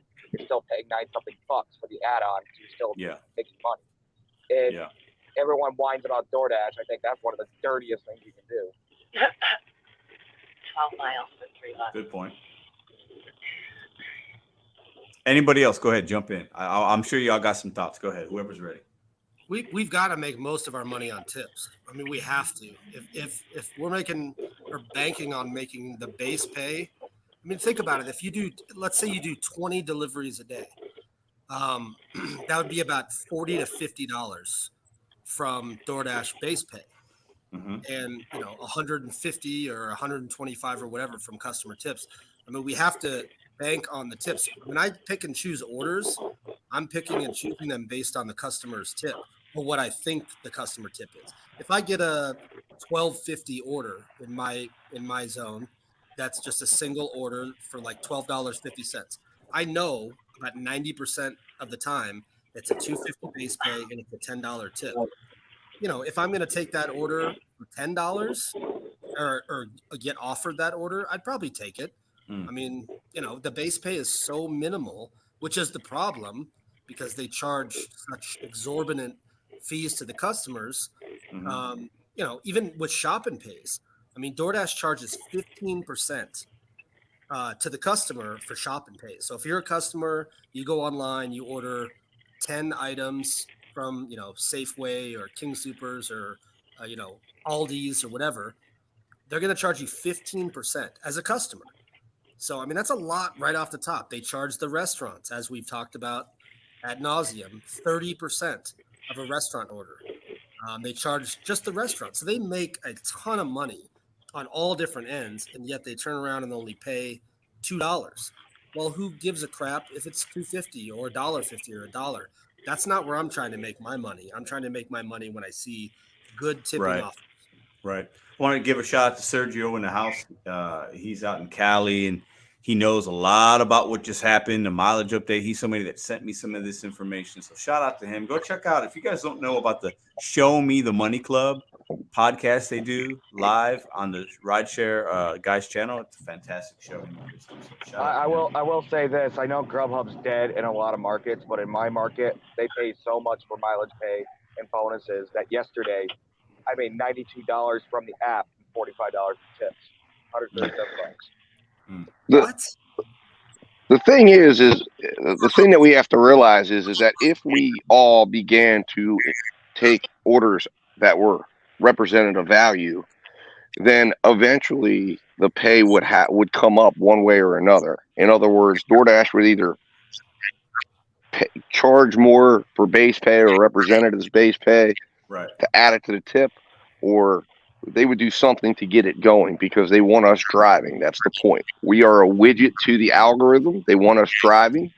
And there's so much money in the order on, that we don't see, because remember, whether it's a tip or a no tip order, DoorDash still makes the same amount of money because they're getting a majority of their money from the restaurant's fees that they're getting. The merchant. And then also, I mean, you figure most customers are Dash Pass customers as it is. They're paying $9.99 a month.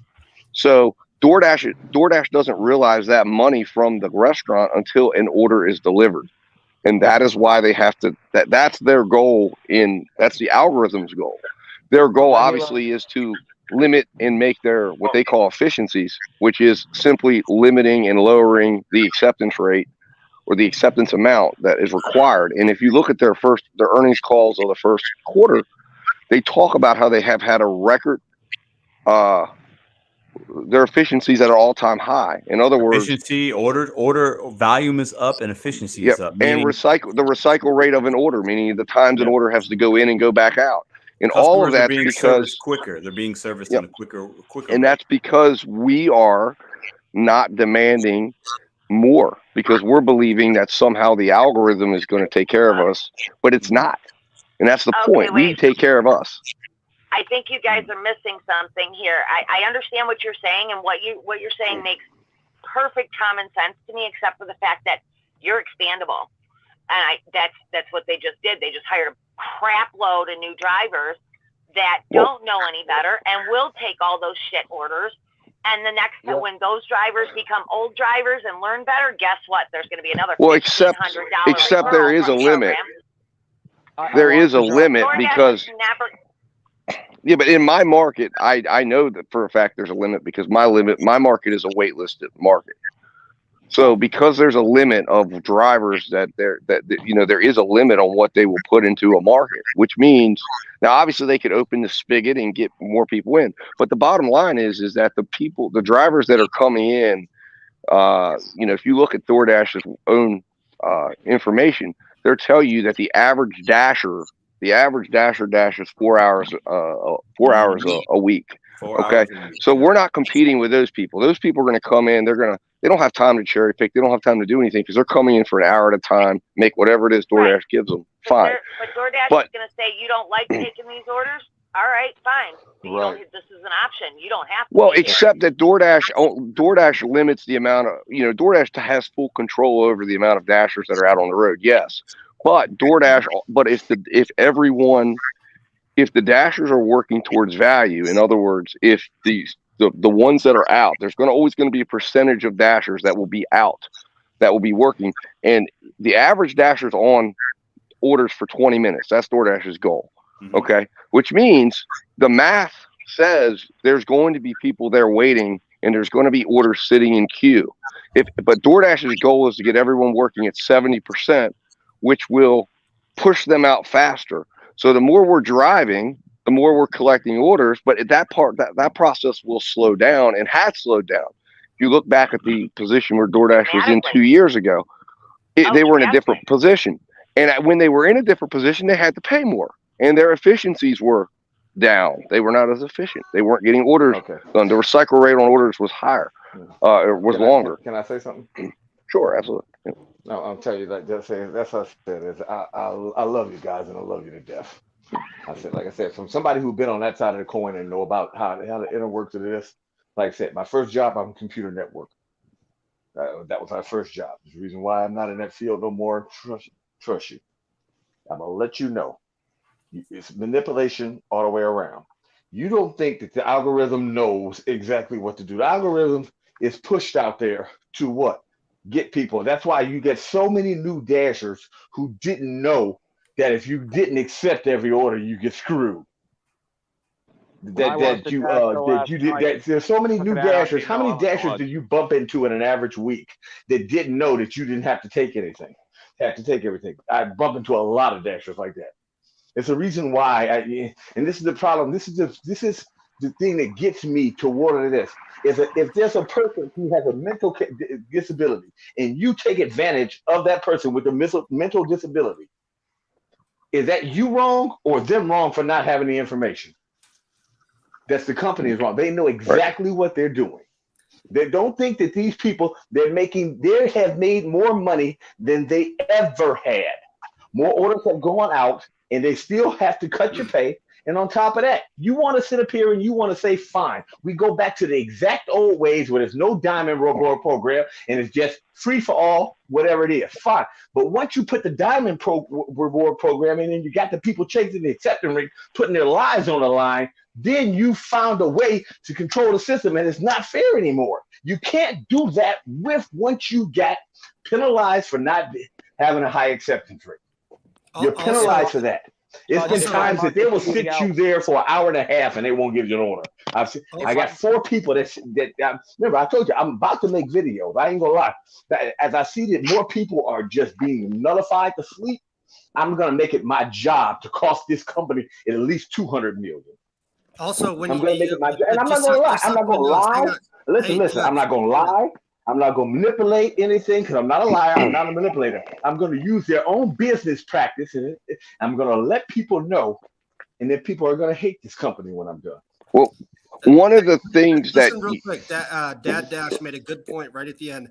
What you're noticing with peak pay is when they have a deficit of drivers. It's not because DoorDash is busy. Like, oh man, we're so busy. When DoorDash schedules peak pay or all of a sudden does an immediate peak pay, it's because exactly what Dad Dash said. They have a deficit of drivers in that hour or 2 hour window. So all of a sudden they offer peak pay. Many of you will notice when you get peak pay from DoorDash, it's slow as hell. Nothing's going on. You can't get an order. It's because they all of a sudden projected that they were going to have a lack of drivers.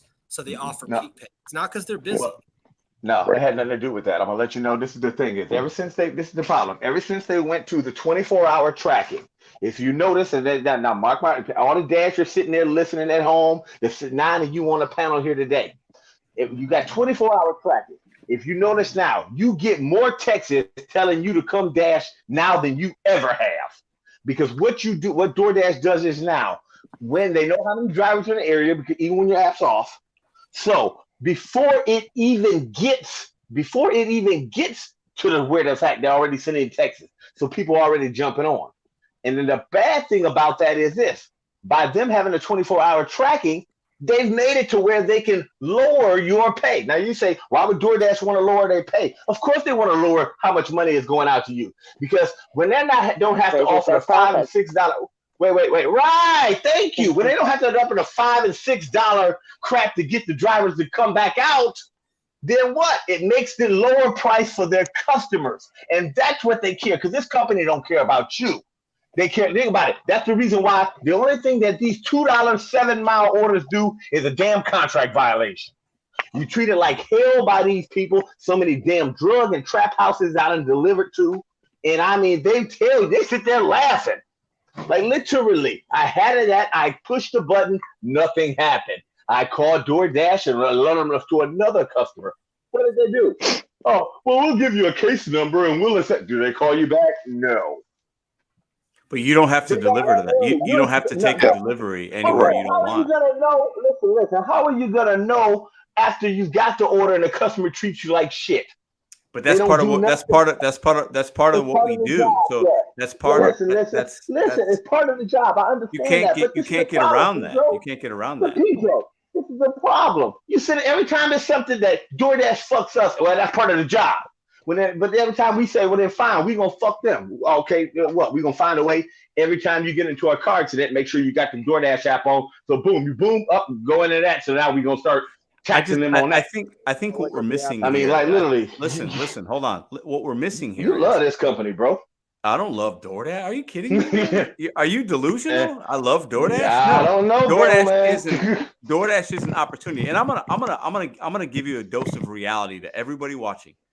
What we have to realize, guys, the people that come to this channel that make content like Dad Dash and No Giggity No Clout, we are the minority. Madison, my girlfriend, my beautiful girlfriend, worked today. She doesn't work often, but she has something that she wants to pay for that I will not pay for. And it's a personal thing. She wants to do it. She's doing it. So she goes out once a week for 3 or 4 hours and she's making the money. She's going to do it for about 6-7 weeks. No problem. That is the average fucking DoorDash driver. She went on. She scheduled herself for 2:30 today. She worked 3 hours. I think she made $69-$70. That is the average dasher. She doesn't give a fuck about Pace Pay. She opens the app. She takes good orders. She declines trash. That's it. And she is able to turn on an app as an opportunity and make some side money to do something for herself. We have to stop thinking that we are the norm. We are not the norm.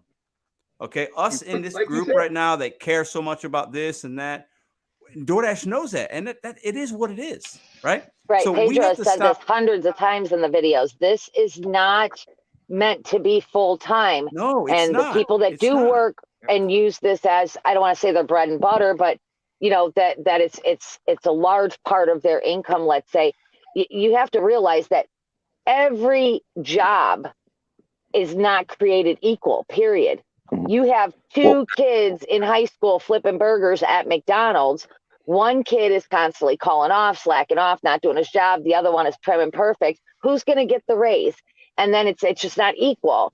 And we're not employees. We shouldn't be expecting all of this from DoorDash. DoorDash has given you an opportunity for you to choose to make extra money or make XYZ. And they're also giving you a choice. It's like a contractor. I put in a bid to, flip a house. If the guy doesn't like my bid, he'll find another company. It's the same thing. If I don't like these orders, guess what? Don't take them. If it's shit after shit after shit coming in, turn off. Go to a different area, or go home if it's not worth your time. But this is what got me watching your channel, Pedro.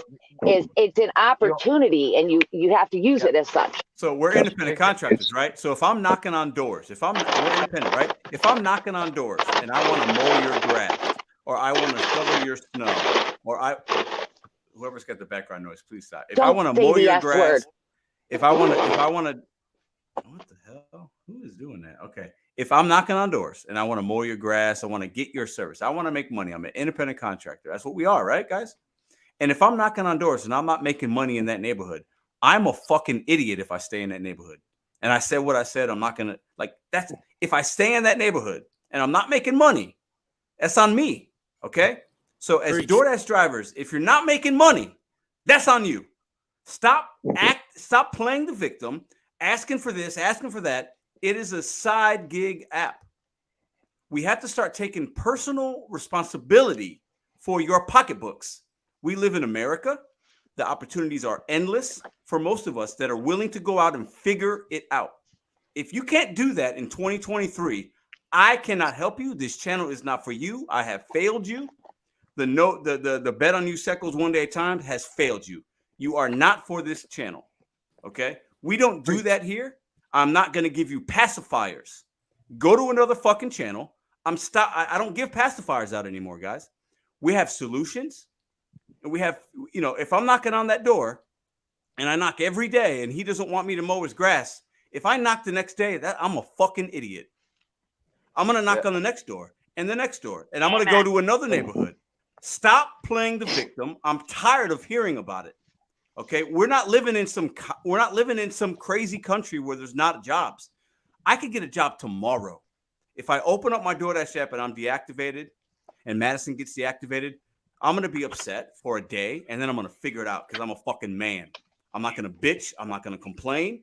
And if you're offended that I said that, unsubscribe to my fucking channel. I'm tired of hearing people complain, offer no solutions. Mm-hmm.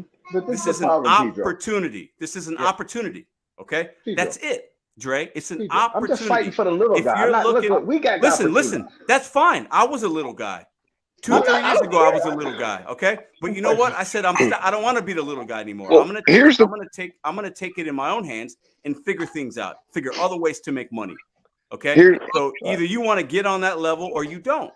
But nobody's holding you back but you. You're holding yourself back. Here's the question. Okay? Look. Like, I haven't been dashing in 5 days, but just give an example. Like I said, I got other skills. I'm working on houses. As you hear, I'm working on one as we speak now. But this is the problem. Some people are in this, and I watch basically what they're doing is they're just turning the screws to them. And you see that the people, hey, but wait, because I'm in give me a second, okay? I'm on the line live. But I said, you see that they are doing that. And just because I said they're taking advantage of them.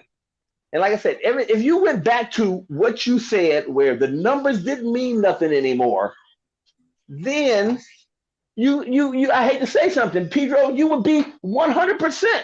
But once they went to we penalize you, you don't get you're not even nowhere in the consideration for an order because you don't take this garbage when it's slow.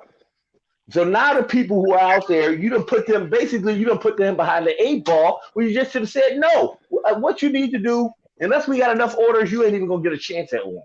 What's the What solution? you need to do is Take drop advantage it. of if you allow that. Give me a solution. Here's the solution to I'll give you that solution. issue. Here's the solution. No, the Wait, I'll give solution you is you have to multi-app Hold and on. find another source. Sure, that's Okay, one. you asked me for the solution. I'm gonna That's give you a what Pedro solution. just said. If he was deactivated, he's going to stand up and find I'm a gonna way figure to out how to survive. make money. I'm not gonna like. Right, and We're you're not independent taking contractors. advantage of. You can't be taken advantage of if you allow people to take advantage of you. Okay. Don't allow people to take wait, advantage of you. Stand up. So There here's is something no, I've been there's doing. no issue. Can I talk? Go ahead, bud. Absolutely. Okay, so everyone knows I've been deactivated off DoorDash, and that's like they got 2/3 share in my market. Like I'm making $200 a day instead of 4 to 6 or whatever I used to make, and I just picked myself up, tried different markets. I'm going to try Philly and Pittsburgh because they're really busy markets. I have a catering app now. I applied for the last mile app, whatever, in job boards, and I also am looking for a W-2. I'm looking to go into car sales or sales in general, get something on my resume because car sales in general is something I've always been good at and passionate about. I'm picking myself up and doing something about my situation. I'm not just, I cried for a week or whatever. I was bitching and moaning, and then I pick myself up and I'm doing something different. If you don't do something different, you keep doing the same thing. That's the definition of freaking insanity. Stop doing that. Stop whining. Well, I'm just going to let you know. I'm just going to look. If DoorDash continues on this model right here, and I understand like that from it comes a point of other, the company is technically going to go out of business. They might, and you're right. They might. Listen. I want to tell you exactly why they will go out of business. Just give an example. There was a female here. You see, like she poisoned like 500 kids at her school because she didn't get a $2,000 raise. Imagine what these people who get little to none crumbs and you take from them. That's the problem. I tell people like this: you don't realize a rogue employee costs you way more money than anything else. Well, here's the thing. Humility. What are you doing? No, but here's the thing that you guys have to understand. The Dashers are not. Unbelievable. It's like watching. DoorDash is not liable for what a Dasher does. It's in the TOS. No, listen. Yes, they're not liable. Listen. They are personally liable. The liability for that would fall on the Dasher that did it, and that's how DoorDash would get out of it, because DoorDash is only. And that's signed in the contract. That's agreed upon and that's laid out. Yeah. Evidently, you don't know nothing about. Listen. I'm gonna give you an example. Yes, the DoorDash is not liable like that. But I hate to say something. Bad publicity hurts market share. Like anybody who's really investing millions and millions into this company would realize and say, "Wait a minute, you guys got to stop that. Why is that? I got 50 million in this company." You don't realize if a person let me finish. If a person does something rogue on you, it looks bad. People stop ordering. Do you not think that DoorDash has already had something? DoorDash has already had similar things like that happen. Do you not remember the DoorDasher that took her crap in an apartment building? Yeah, I know. I mean, they've done all these things. And what happens is it falls on the Dasher. The Dasher gets deactivated. DoorDash puts out a press release that we got rid of that person and they're no longer associated with our platform, and they move on. And anybody who goes to court ends up in arbitration because the customers, the Dashers, and everyone agrees to it. What you're not taking into consideration is when you become a customer and use that platform, you sign an agreement. Everyone is waiving their rights to go sue DoorDash because they're signing the arbitration clauses, and they end up in arbitration, and it ends up getting arbitrated. DoorDash, as a platform, is responsible for nothing. They're only Bottom line is, the Dasher is the one that gets sued. No. Just give an example. There's bad publicity like that will hurt your market share bad. Ask if you really want to know, ask Domino's how they work for them. They used to be bigger than Pizza Hut. The only reason why they're making a comeback now, that's what happened with Domino's. And that only happened with one guy. You got hundreds of thousands of these broke heroin addicts, drug addicts that do DoorDash, Come on now. You just why even play with fire like that? I run my own business. I hire people to work for me to work on these houses. Do you think that I would put my company in the line by hiring people and then treating them like crap, knowing that they can cost me more than this? I've sued people before. I do them in the real estate. You cannot get money from broke people. You will win your lawsuit, but you won't get paid. I would disagree. I think hold on. I think most people that order DoorDash are broke as fuck. Most people that use DoorDash to order food are broke and should not. And I don't care what you say. I stand by that opinion. I agree with that. In Cleveland, it's mostly people that don't drive. I'll tell you this right now. If tomorrow everybody that shouldn't order DoorDash didn't, we would be in trouble as drivers. Look, the thing is this: is that what we fail to take into account is that DoorDash is simply a revenue source for our individual, whatever you want to call it, gig business, gig, whatever it is. It's our job as a business person, just calling ourselves a business person, to figure out the revenue sources we're going to have for whatever it is we're doing. If we decide to support our families and support ourselves full time, then it's our job to find different revenue sources. None of these are designed to be jobs. They lay that out for you. They tell that to you in the agreement that you sign. We're not your employer. They are simply a source of opportunities to work. And you say accept or decline. And they tell you you are supposed to negotiate with them through the accept and decline button. So if your market, if DoorDash isn't something that will provide you with enough revenue in your market, you got to go find another one, whether that's Uber Eats, Grubhub, maybe it's Instacart, maybe it's Spark, maybe it's fill in the blanks, Draver, whatever it is you're going to do, you figure out what you need to add so you can increase the offer flow. The more offers you receive, the more opportunities you have to work, the more you can request. I'm not suggesting that you can sit out into my market and demand $10. No, you can't, not just from one app. But if you have 7 different apps that you have sending you offers, then you can do that. And then you can be pickier. I guarantee you that if I looked at the gaps that I would have between different apps and times and offers, there would be 15, 20-minute gaps.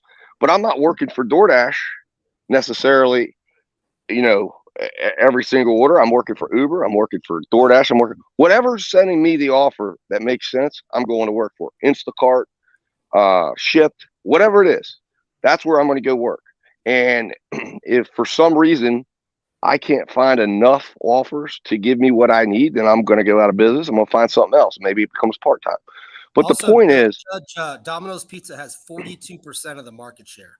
Domino's is king in pizza delivery right now. 42% of the market share. So it's been like that for the last 10 or 15 years. Yeah, what you're pulling those facts out of your ass. I'm talking about the incident happened with Domino's happened 28 years ago. Yeah, it's when Dre, you're talking about when they had the guaranteed pizza 30-minute or less. Like right.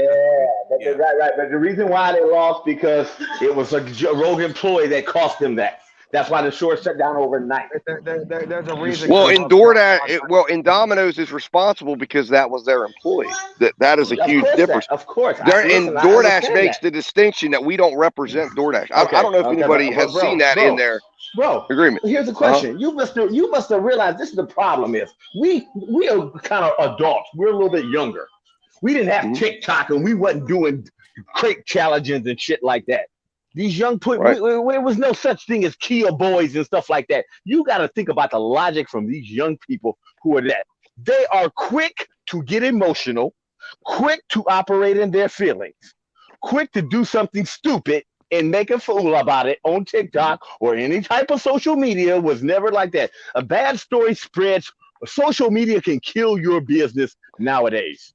Literally, and you guys are not taking that into consideration. Maybe because you guys have never had multiple employees, but I've managed 100 people in the field. If that was true, DoorDash would have been out of business by now. I was gonna say it's already happened. It's already happening. It's been happening. I'll tell you why. Listen, I'll tell you why. They got people to sanitize and stuff. They've already had many of things that come up, but it's been sanitized. You know, it don't never get no play. But you realize there's other companies, there's other websites coming up. And they're sitting up here and they're talking about, no, we're going to let people say whatever. And this is the problem. Once they get this, as I said, once they get control of that, that's going to be the end of this company. We That's should what just, it's you know gonna what be. we should do? We should talk about Monsanto and Amazon because those guys do way worse than DoorDash, right? Oh yeah. And those companies are still around, right? Do you know why they're around? Because in Yeah. America, we like to fucking eat. We like convenience. We like to eat. These companies And are Amazon- always going to be able to have a business because we will always spend money with them, even if they're shitty. Point blank, Amazon's period. already in the So it food doesn't delivery really game. matter. Like Marlboro cigarettes are still around. They got sued because they were lying to people back in the, whatever, the 60s, 70s. These companies are still around because in America, we like to eat. We like to have a good time. It doesn't matter if there's a TikTok, this and that. A Uber Eats driver lost his life a month ago. Uber Eats is still around. Nobody cares anymore. Everything's so quick. No, it doesn't.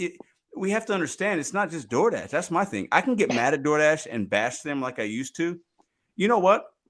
I would not be sitting where I'm at feeling good about my life if I continue to make negative content about a fucking app delivery company. Okay? So anybody can make, look at all the other content creators that are negative. They're not doing shit. They're not doing good. Right? So you have to start taking, we have to start taking control of what we can control. And if everybody wants to just be negative, that's a miserable way to live. I could die tomorrow, guys. I'm not going to spend all my time worrying about a company that I don't work for. I work with. Okay. Why does Judge I'm not trying to be negative. Down on YouTube? Judge, how are you No, going to no. take? You've been saying it I'm for just 3 going. No, I months. said You're gonna take them down. How? I'm gonna take them down. How I'm gonna take them down? I'm gonna show this. I'm gonna show their business practices. Keep them goddamn. Yeah, like this. No, keep. You say show their business practices. Their business practices are actually gonna. You're not complaining about them. I hate to say something. This is the problem. You can't. Everybody's got their fish. I agree. I go ahead and take this. Somebody want to take Uber? Show their bad business practices. Make it. There's plenty of companies that have went that like this. How? If you give them, how are you going to take them down? Show their bad business practices. Well, That's the major thing. Show the treatment. But Judge, that's been going on YouTube for years. Share. Right. Cost their market share. Listen, I'm not saying. Look, I'm not saying this. I'm just pointing out the bad shit that they're doing.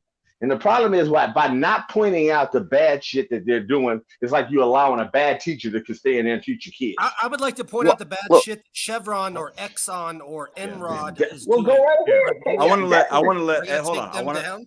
Let's let Edward Lee talk. I want to let Edward Lee talk because he's been in the background. So Edward, drop some knowledge on us, man. Say something. Okay, so there's so many points here. Jay. Hold on 1 second. Hold on. Okay. Thank you, Dre. Go ahead, Edward. Okay, so there are so many points I want to make, but I think the most important one that we should all acknowledge is that we're not fucking independent contractors, right? We're a hybrid of some W-2. We're in the middle, right? So to say that we don't deserve some kind of minimum is complete bullshit. We are not independent contractors, right? We don't set the minimum. Okay, yeah, we can decline orders, but guess what? People are taking those orders, and it's just not fair, right? We're in a very weird situation between being independent contractors. We are. It's not black or white. It's black or white. We are or we aren't. Are we 1099? That's not. Yep. You said we're somewhere in the middle. No, that's my point, dude. That's completely my point. Is that we're in the middle, right? No, we can't set a minimum. We can't. No, you talk to any true independent contractor, they can negotiate the price of a delivery. 100%. We negotiate by turning orders down. Yes, we negotiate by getting offers and saying yes or no. And that's agreed to in the TOS, so that's our method of negotiation. We are not in the middle, bro. I set your point. We are one or the other. I hate that word. True. I want to let Ed. Let's hold on. Let's let Edward. Let's let him finish his thought, please. But we are one or the other. Okay, maybe we can agree to disagree, but I think it's complete BS that if you really think we are independent contractors, it doesn't make any sense to me. We have absolutely zero rights. But anyways, what I also want to say is that I think there's also this some kind of dichotomy where we want this freedom and flexibility of independent contractor right? We want that, or we want minimum and be employees. No, I mean, if we're in the middle, then shouldn't we have a middle of that? Shouldn't we have some kind of Prop 22, like a federal Prop 22, where we're all at least protected in a sense of a minimum wage? I'm not sure if the minimum wage is in St. Louis. I'm guessing about $10-12. Oh, it's like maybe $7.85 or something like that. Yeah, it's pretty low. Yeah. Okay. Well, that's not right. 120% of $7.50 that's like what, like $9. Yeah. But I don't know. But all these apps too. Like last night, I was listening to Rideshare Radio on his podcast, and he was saying that like Lyft and Uber, right? It's been a race to the bottom. Which company can offer point A to point B with the lowest fare? Is that what DoorDash and Uber and Grubhub are doing? Fuck yeah, they are. You know, but if we don't stand for ourselves, if we as drivers, they're gonna keep exploiting us. I mean, how much longer can these consumers keep tipping? The consumer is fucking tapped out. Inflation is high, rent is high, right? People are losing their fucking jobs. We need to. Okay, look. And someone said about, I think it was Gig Mom that said, where is money coming from? Let's trim the fucking fat. Let's trim the fat off these fucking CEOs who are taking home millions and millions of dollars on our fucking backs. It is absolutely not right.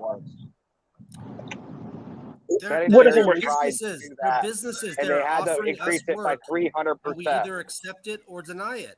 They're not skinning things off our back. They are bidding a job to us.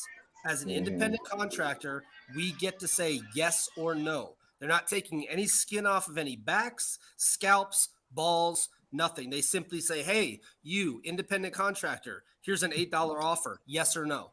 Guess what? No, okay. So this is why I disagree with that. Is because yes, there are new drivers. There are new drivers out. Right? When you see if a driver takes $2 for 7 miles, which is, in California that doesn't happen, but in other states I'm sure it does. I mean, don't you feel empathy for them?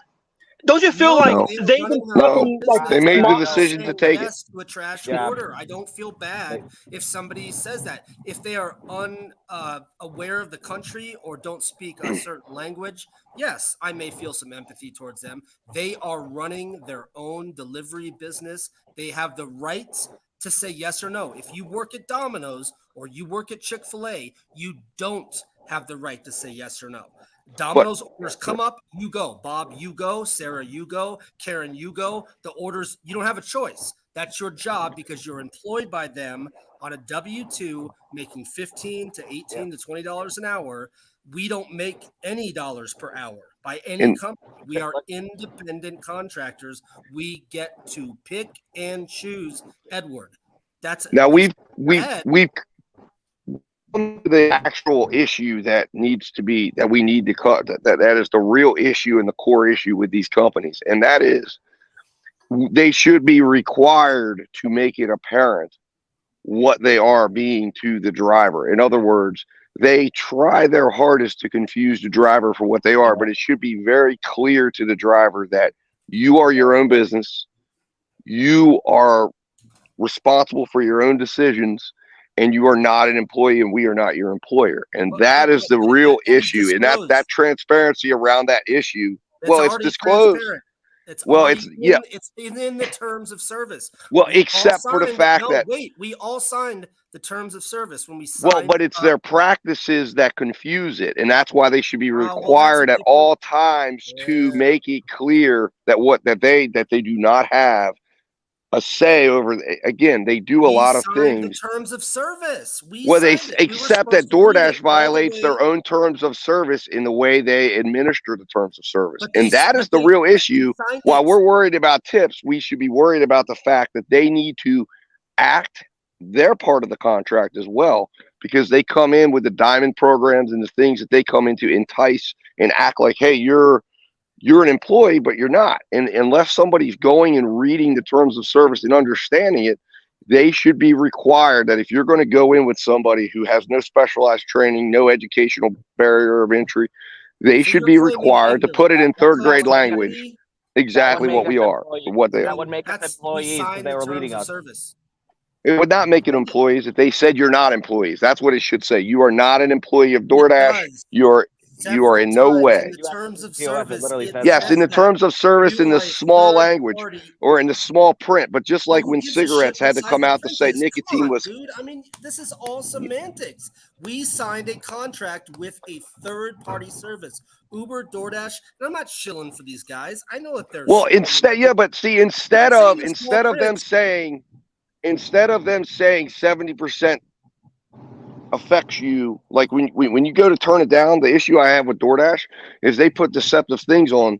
Like, for instance, when you go to hit accept, it says your acceptance rate will lower because you might lose time. What it should say is 70, your acceptance rate, it should say in big, you can decline this offer. There's no penalty. You can't be There is deactivated. not a That should be penalty. day My one acceptance in there. rate has been zero. My My acceptance rate has been zero, and I still get offers. Well, I That should understand not that's penalize. correct, but what I'm saying is making sure that that's abundantly clear to everyone who uses the platform, and that those are the areas where the apps are wrong for how they're conducting themselves, and that they board. The thing is, it's not held accountable for that. They need listen. It can't be held Where I came accountable from for things that before, aren't in the terms of what I service. did before was Like, we keep listen. I going could in not. Let me circles tell you about something. this. What I did previous. No, but I mean, it's not circles. Every one of those things is a contract. Okay. And when you sign a contract, which is what I did every single day, multiple times, hundreds, thousands of times a year, what I did previously, the contract has to be clear. Both parties need to be educated on each side of the contract. The issue we have right now is the dasher's not properly educated on their side of the contract, and they don't make things clear. And that is the issue. Transparency is the no. There is Show us the base pay, the mile. Those things should be shown 100%. Read it, but it's there. They're nowhere in the DoorDash. Slow down. Hold on, guys. Hold on. Because if we all talk, it's not. at Yeah, the but same it's not time, an we issue of can't hear each W2. other. It's not an issue of W2. This is an issue of a legal binding contract that's offered to us each and every time. And DoorDash, we cannot agree. You can't have two parties. What DoorDash holds is that we are two equal businesses. And if you are going to have two parties equally agreeing to a contract, then each side needs to understand both sides of that contract. Otherwise, the enforceability of that contract is in question. And that is the crux of the issue. DoorDash doesn't show us what we need to see to make sure we want to agree to it or not. They hide it. Grubhub does it. Uber does it. This is the number one issue inside the gig economy. But until we're recognized as a business of equal stature, like our TOS says, the apps will not do anything about this because the government, who should make the laws and regulates this area, doesn't look at us as a business. They look at us as employees, and they think they need to come in and say, well, these are, we need to figure out where they come. No, what needs to happen is they don't tax us as such. They do not. Well, they look at us as employees, as you say. But we are, because it's not abundantly clear to anyone, even the politicians trying to regulate this. Oh my God. And the issue at hand is if you're going to have every contract that DoorDash offers up, or Grubhub, or any of them, the enforceability of that contract is deeply in question with the fact that they don't provide if you want to the talk knowledge about necessary for the Dasher and DoorDash to agree to. If that's what you're talking about, then that's a totally different issue. Then you need No, that's why in New York, if each state has risen, but that's why if you go in New York and Dash, they have to disclose the facts or the figures. They still have the same offer screen. Those are new laws that have been passed. That's because that state is paying attention, and because that state's holding them to yell at your state. We're talking right, politics and policy. that has to be enforced on a state by state basis. Contract is that we signed. We signed a contract. We sign a term of service, but every contract that we work for is an individual contract. We no longer work for DoorDash or have any association with DoorDash the moment we complete that contract, and that is a fact. That is why we are known as contractors. What are you talking about? We signed a third-party contract. We signed a term that if we use the platform, we things every single time we are offered an opportunity to work. It is a separate contract. And that contract is only good from the moment we agree to it to the moment we complete delivery. That is the terms of service simply regulate how we are to perform, act, and what we are to do, what we are to do and not do on the platform itself when we are using it and accessing it to see offers. But when we accept the contract, every day we get a offer is an individual contract that is completed, and it's an individual legally binding contract that DoorDash offers each dasher. And that is an individual contract, and that's the only time you're working for DoorDash is when you're on a contract with them. The issue at hand is when they've contracted you to do the work, they have not given you the information that you're required, that you should. Yes, they have. They've given you a base pay amount and a mystery customer tip. But it is an issue that isn't being looked at or isn't being, and that is the one thing that if that was brought, and again, that's why in New York they changed how they offer to the dashers because they had to, because that's what was being, that's how their feet got brought to the fire.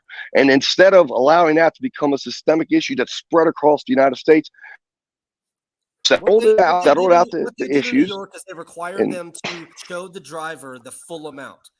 Thus, what they did, yes, they did, but they required them to show. No, what they did was, the reason why they're doing that, is because they were requiring them to show them the contract information and to treat the dasher as an equal party to that contract. It says it in the TOS that we are an equal partner. And we are an equal party. We're equal business. We are a business. They are a business. And if you have two businesses that come together, one business hiding something would be considered fraud anywhere else because they're hiding something. No, that's not true, because they tell you the minimum that you'll be paid. Let's say you sign a contract. That is true because no. Let's say you sign a contract with a concrete company. Any contract is supposed to lay out. It's going to be $1,000, but then at the end of the day, they said, you know what, you did a really good job. We're going to give you $3,000. Are you going to sue them? They're supposed to show you in a contract. They're supposed to show you. No, that's not just a minimum. You can't. Let me interject for a second. Face is turning a sour color of green, so I'm going to stop talking. I'm good. Listen, no. Listen.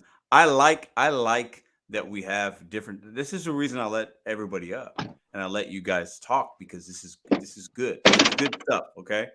But I do think, I don't like that they hide tips. I think that's shady, right? It is, but I understand why they do it. Right. But I think the point that some of us miss here is the average driver doesn't care and is not as affected as us here, because a lot of us do this, full time, or we've done it for a while. So the average person, and once again, I'll just use Madison, my girlfriend, as an example. She could care less about what we're talking about, because what DoorDash knows, and they do a really good job at this, and some might call it manipulation, taking advantage of, and you might be right. They understand the average person works 4 hours a week. So they know that the person's turning an app on and turning it off. And do I think Madison thinks she's being taken advantage of? No, I do not at all. She wouldn't say that. I think she would say, she texted me earlier, yeah, I had to wait at Sonic. I dropped the order because it was a long time. I waited in the line. I said, hey, don't wait in line. Next time, go to where the people come out of, hit the little button, like the walk up. If you walked up, you're going to get your order quicker. She said, all right, babe, thanks. And she went back to Sonic like an hour later. That's what she did. That is the average food delivery person. They don't give a fuck about what we're talking about. Now, that could be an issue for some of us, because then DoorDash knows that, and they play these games, right? Like Madison doesn't care about a hidden, that is the average DoorDash person. And what I try to do with this channel is try to show people like Madison, and many of you guys have come here where you're part-time, full-time. Hey, let's find a hidden tip. Let's do this. Let's work around this so we can make more per hour. We can make better business decisions. But there's nothing we could do to fix this. Now, to Edward Lee's point, right? And anybody that's out in Cali, Sergio was here earlier. Hey, that's why some people like the legislation, and they're going to maybe strike or whatever, right? Because they want to feel like I'm not being taken advantage of. I want some kind of minimum. I live in a state. All these states that try to do this stuff or have something passed, they have a lot, their cost of living is way higher than where I live or where Matrix lives. It just is, right? Also, hang on, Pedro. Let me present this. I forgot to mention this. Let's say we're talking about Uber. Uber customers can do what? Change their tip. They can change the tip. They can take it away. Spark customers. What could Spark customers do? Which I've had this happen to me 5 times, and then I quit doing Spark. They put in a $20 tip, big, fat, juicy, take their goddamn 20-bag order, and they pull the tip away. So how in the hell, Dad Dash, could you regulate that, legislate that, make that a law? Because you're not regulating tips. The tip is not what would be broken down in the contract. In fact, that's the crazy part, is if DoorDash had to break down a $2.25 base pay, break that down in the contract. The tip does not factor into the contract. The tip is something that's paid from the customer. When you get an offer, it factors. It does not. If you read your TOS, it tells you that the tip is between you and the customer. DoorDash facilitates the platform to pass that on to you. It can be passed to you by cash. It can be passed to you electronically. Minimum tip on an offer stays the same. The tip on DoorDash never goes down. Correct. It provides them actually it can go down, and they have to call customer service to do it. No, but it can only go up. It can only go up. No, they can call and have the tip removed. But the issue at hand, you're making it up as you're talking. That's bullshit. No. If you're a DoorDash customer, and on Uber and Spark and all these other apps, the customer can change their tip to 0. So how would that affect the contract, as you say? Because the tip isn't a part of the tip is not a part of the contractual calculation. Listen, this is the problem right here, is the fact that because they allow pre-tipping, they allow the fact that they allow the tip to take over the contract. The contract should be clear to the customer on what their driver's receiving. In other words, when they're collecting money from the customer in the restaurant, it should be clear in all 3 parties where the money's going and where the money's flowing. If they wouldn't allow the customers to increase the tips, I would love that. The tip is something that is not part. If you read the TOS, the tip is not part of the calculation. The tip is something that's paid separately. It lays it out, and they allow pre-tipping, and they encourage customers to be able to use their platform to add a pre-tip. DoorDash has, and the other apps as well, have taken the fact that customers pre-tip and used it to their advantage to drive down base pay, and then hide the figures because they don't have to show and every drive that you do in your community should be laid out. You go 2 miles, you're here, you're paid on wait time. It should all be a formula that should be able to be seen on every single contract. You're saying that if Uber offers me a $20 order, let's say I assume it's a $2 base, an $18 customer tip, and I deliver the order, the customer on Uber has an hour to change their tip every single time they go. Wait a minute. They take that $18 tip and they move it to 0 every single time because they know they're going to get their shit. Do you expect that Uber as a company is going to eat that $18 difference every time? If you do, they'll be bankrupt in 48 hours. Because if this was a properly working market, the tip doesn't factor in. They should be paying and compensating base pay and expenses all of outside of the tip. DoorDash should pay the entire freight. Hey, here's an absolute no, not Uber and DoorDash. Uber and DoorDash never pay anything. First of all, you're mistaken on that. DoorDash and Uber pay nothing. No. First of all, no. Hold on a second. They don't pay anything. The restaurant pays and the customer pays. If you read your TOS, they are a platform where the money moves through, and they take fees. They take a fee from us for the service they provide us, from our cut and not the tip part, but the part of this is the crazy part. When they pay us $2.25 base pay for a ride, okay, they're taking a portion of they're taking a fee out from our portion, just like they took a portion and a fee from the customer, and they took a portion and a fee from the restaurant for processing the order. Ours is much, much larger than any of the other ones, because let's say we should be getting, the market says we should get $12 for that order and they pay us $2.25, and then we get a $20 tip on top of it. The tip should not factor into how we're priced into that. But what DoorDash does is they say, well, there's a $20 tip and we'll see if this driver will agree to $2.25 base pay, and we're offering $22.50. And then they take the difference. So now they're pocketing $9.50 per order off of every single dasher, because they're not an employer. They're a platform. They're no different than if you're in the lending business, you're going to have certain platforms that will provide you with leads. They don't get paid until the lead is turned into a loan.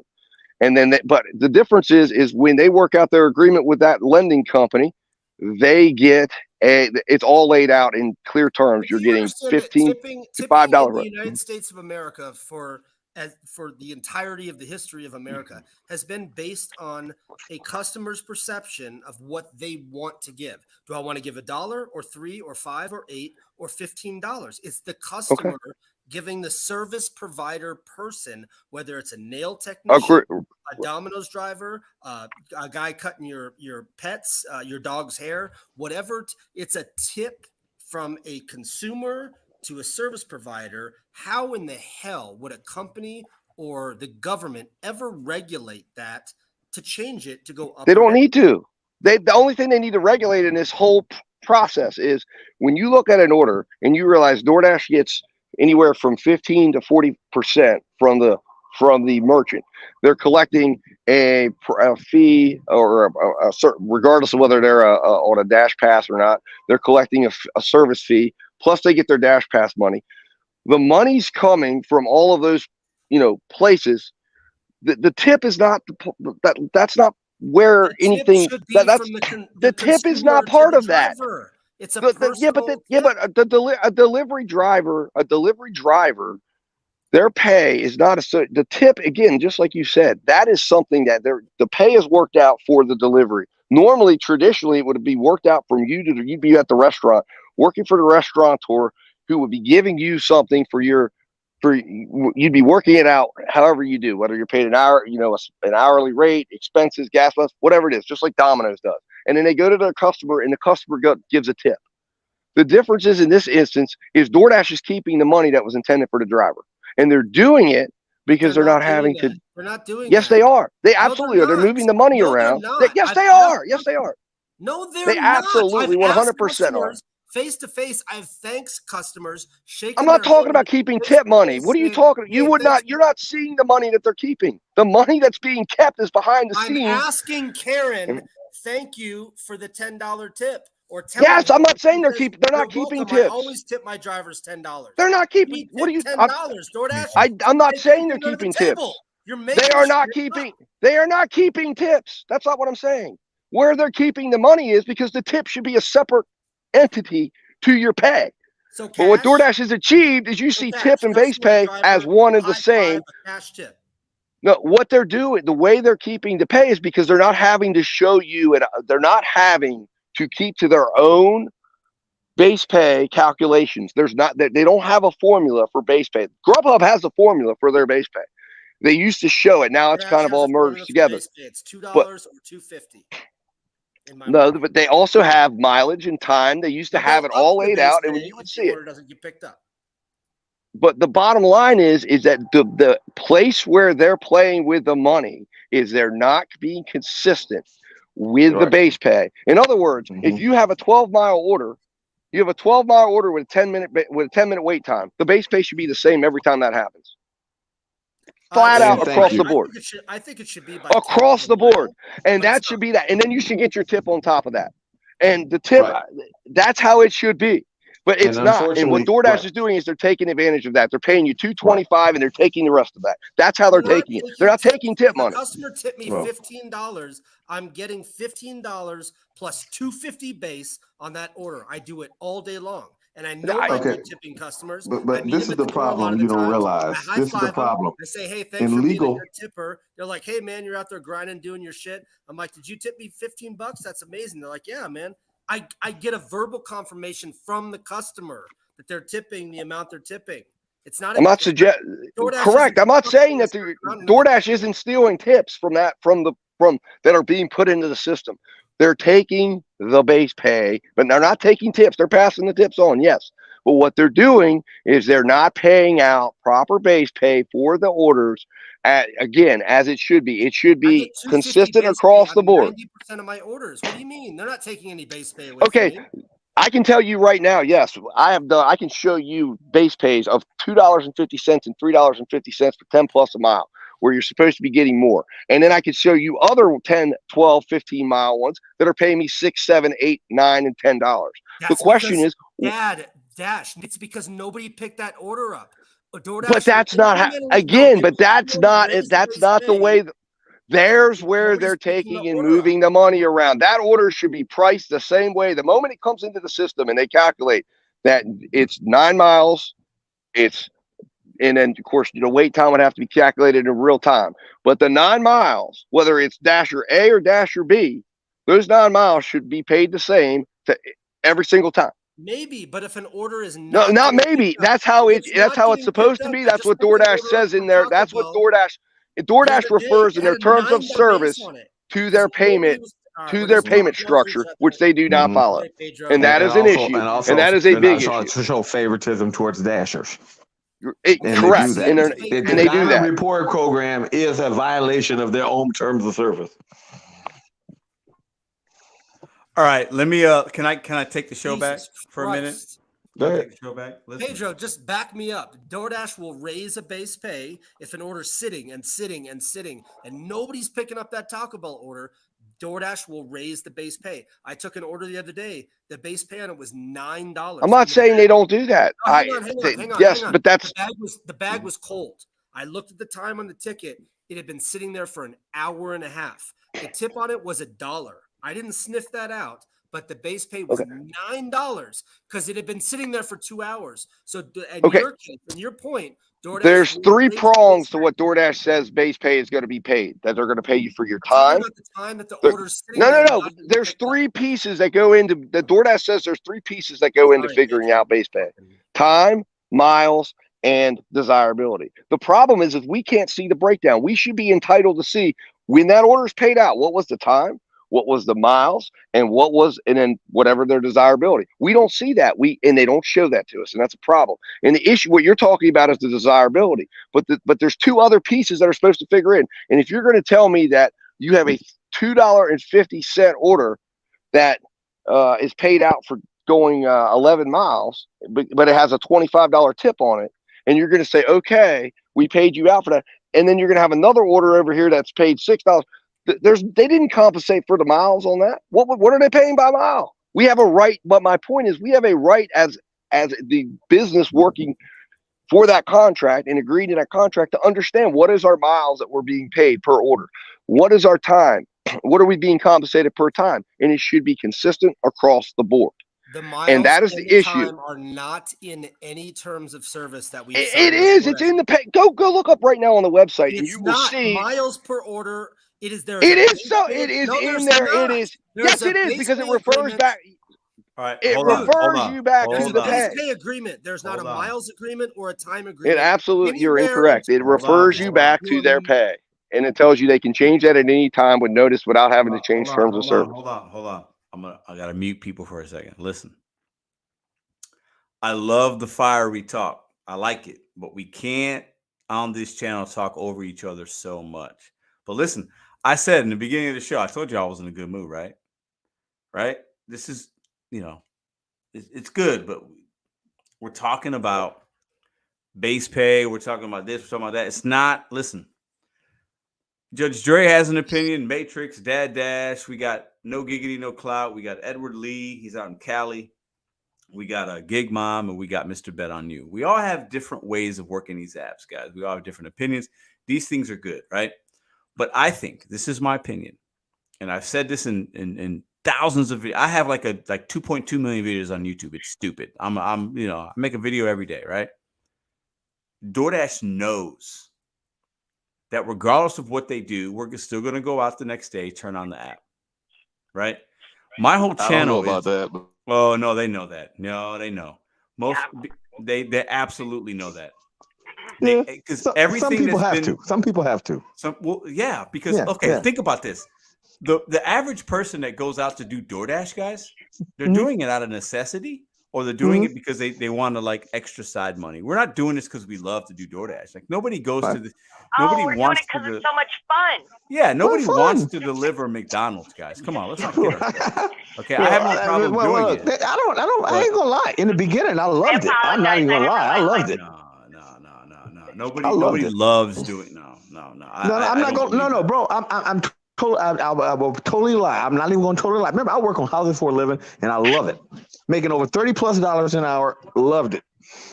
I actually loved the DoorDash in the beginning because when there was no diamond reward program, so there was no basically if you got the order, you got it. It was just luck. If you pushed the button and you got it, that's what it was.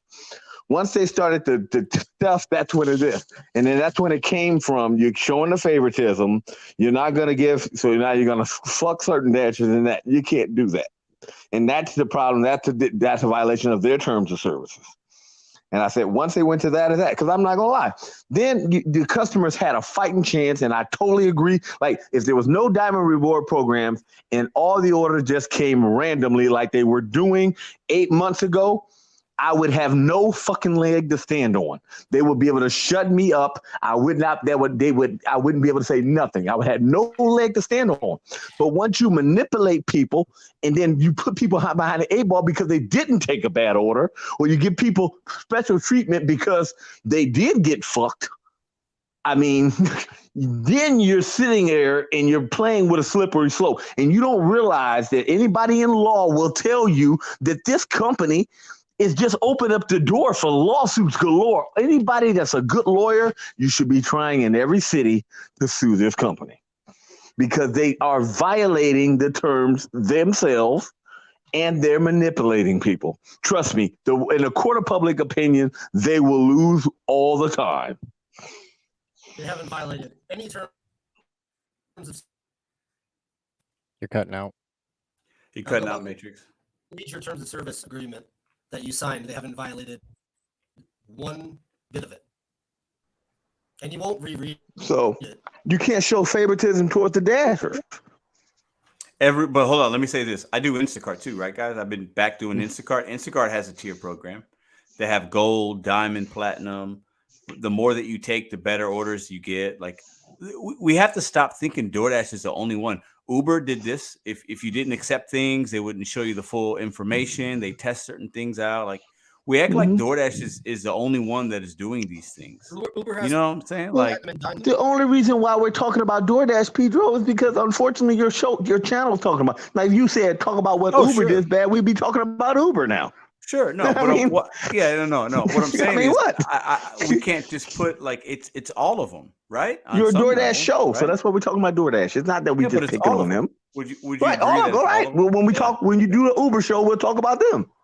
Well, I do. Absolutely. I think it applies to every single app. Absolutely. Right. 100%. It applies to all of them. Look, there's a reason. No offense, Pedro, and in the lawsuits, and even they see it everywhere. It's the reason why the economy and with the law, with the banks and all the banks that are failing is SEC. Because unfortunately, what has really happened is that corporate greed has monopolized and destroyed everything. It's the reason why the banks were failing. Because why? Because instead of them reinvesting the money in the corporate and doing anything else, what were they doing? They're buying back their own fucking stock. You already realize that companies sell stock. Why would you be buying your shit back? What do we? I mean, like really? I'll say corporate greed. The reason why there's a shortage of stuff. Greed. It's not that. It's greed. So should we be socialists? No, I'm just saying. But no, I'm asking the question. Listen, no. I'm asking the question. Is that what we should do? Slippery slope. No, I mean, we just need to demand or not or work for what we believe when we find a valuable order from whatever app it is, we go to work. If we don't have value, we don't work. It's that simple.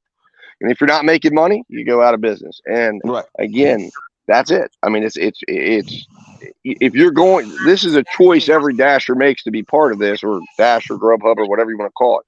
So, that's why it's tough to get sympathy from the outside world when we complain about different things, because we're choosing to be here. So, we can what we need to do is just have our talking points ready, know what we need to do. If we have an opportunity to talk to someone important and explain what we do, how we do, or what needs to be done, make sure we're talking about the right things. And in the meantime, money can be made. I make money every day in my market, and it's an extremely saturated market. It's a slow market, and I have to use a lot of apps to do it. And I'll continue adding different apps. I move markets. I have about 4 different markets I move around to in my vicinity that I'll move around to. If one's not working, I'll go over to the other one and see what happens. And you'll find a way to make the money you need, but you've got to understand how to figure out. You got to know what you need first, and then secondly, definitely be willing to ask for it. If you don't ask for it, you don't get it. And that's one of the things I think it's kind of contradictory. I see a lot of dashers out here. It's like, I don't want to get paid crappy, but I accept crappy orders. Right. Well, that sounds like a you problem. That's not a DoorDash problem. That's a you problem for taking the crappy orders. Now, if we all sat there and DoorDash never raised the orders, or we never found orders that were worth our value, well, then we would probably have a real issue there. But I don't think we give it enough time. And again, a lot of people speak on feelings. How many dashers out there are keeping track of their orders? How many know how many are keeping track of their stats and their financials? Can you tell do you know what your average order for the day was? Do you know what your average accepted order was for the day? Do you know how many orders you did for the month? Do you know what your average miles to money is? Do you know what your gas mileage ratio is? Do you know what is your average cost per gallon when you're out working? What is your real cash flow on each order that you do? Can you see that in real time? Do you know? Or are you looking at that? And most dashers, most people doing this are not doing that. 99.9% of dashers do not do that. Do not. And it's like I totally agree with that. They do not like that. Like I feel sorry for people who don't have skills that do this. Like, but I work on houses. You know, and that's I make $600 today on houses. I feel sorry for the people that don't have nothing else to do. And that's the issue at hand. If you don't know that information, you're not doing well. Dad Dash, you're not wrong. But once again, 4 hours a week is what most people do. My girlfriend Madison went out. The third time I'm mentioning her. She doesn't need to know down to the penny her profits today, because she just gave the app 3 hours and that's it. And she needed to make $70, and she did. So well, she doesn't care about anything else. You see except for the fact that she should know to a degree, because if she makes $70, how much did she actually make? Can she answer that question? Not really. And this is why. Because she's going to be doing it for such a little amount of time that the incremental amount of a 50-cent difference, if she was 50 cents more profitable, doesn't really matter, because she's looking at just a total amount of money in 3 hours, and she's going to do it for 8 weeks. So it's not, that $5 difference doesn't matter to her like it does to you. And she is the norm, not you.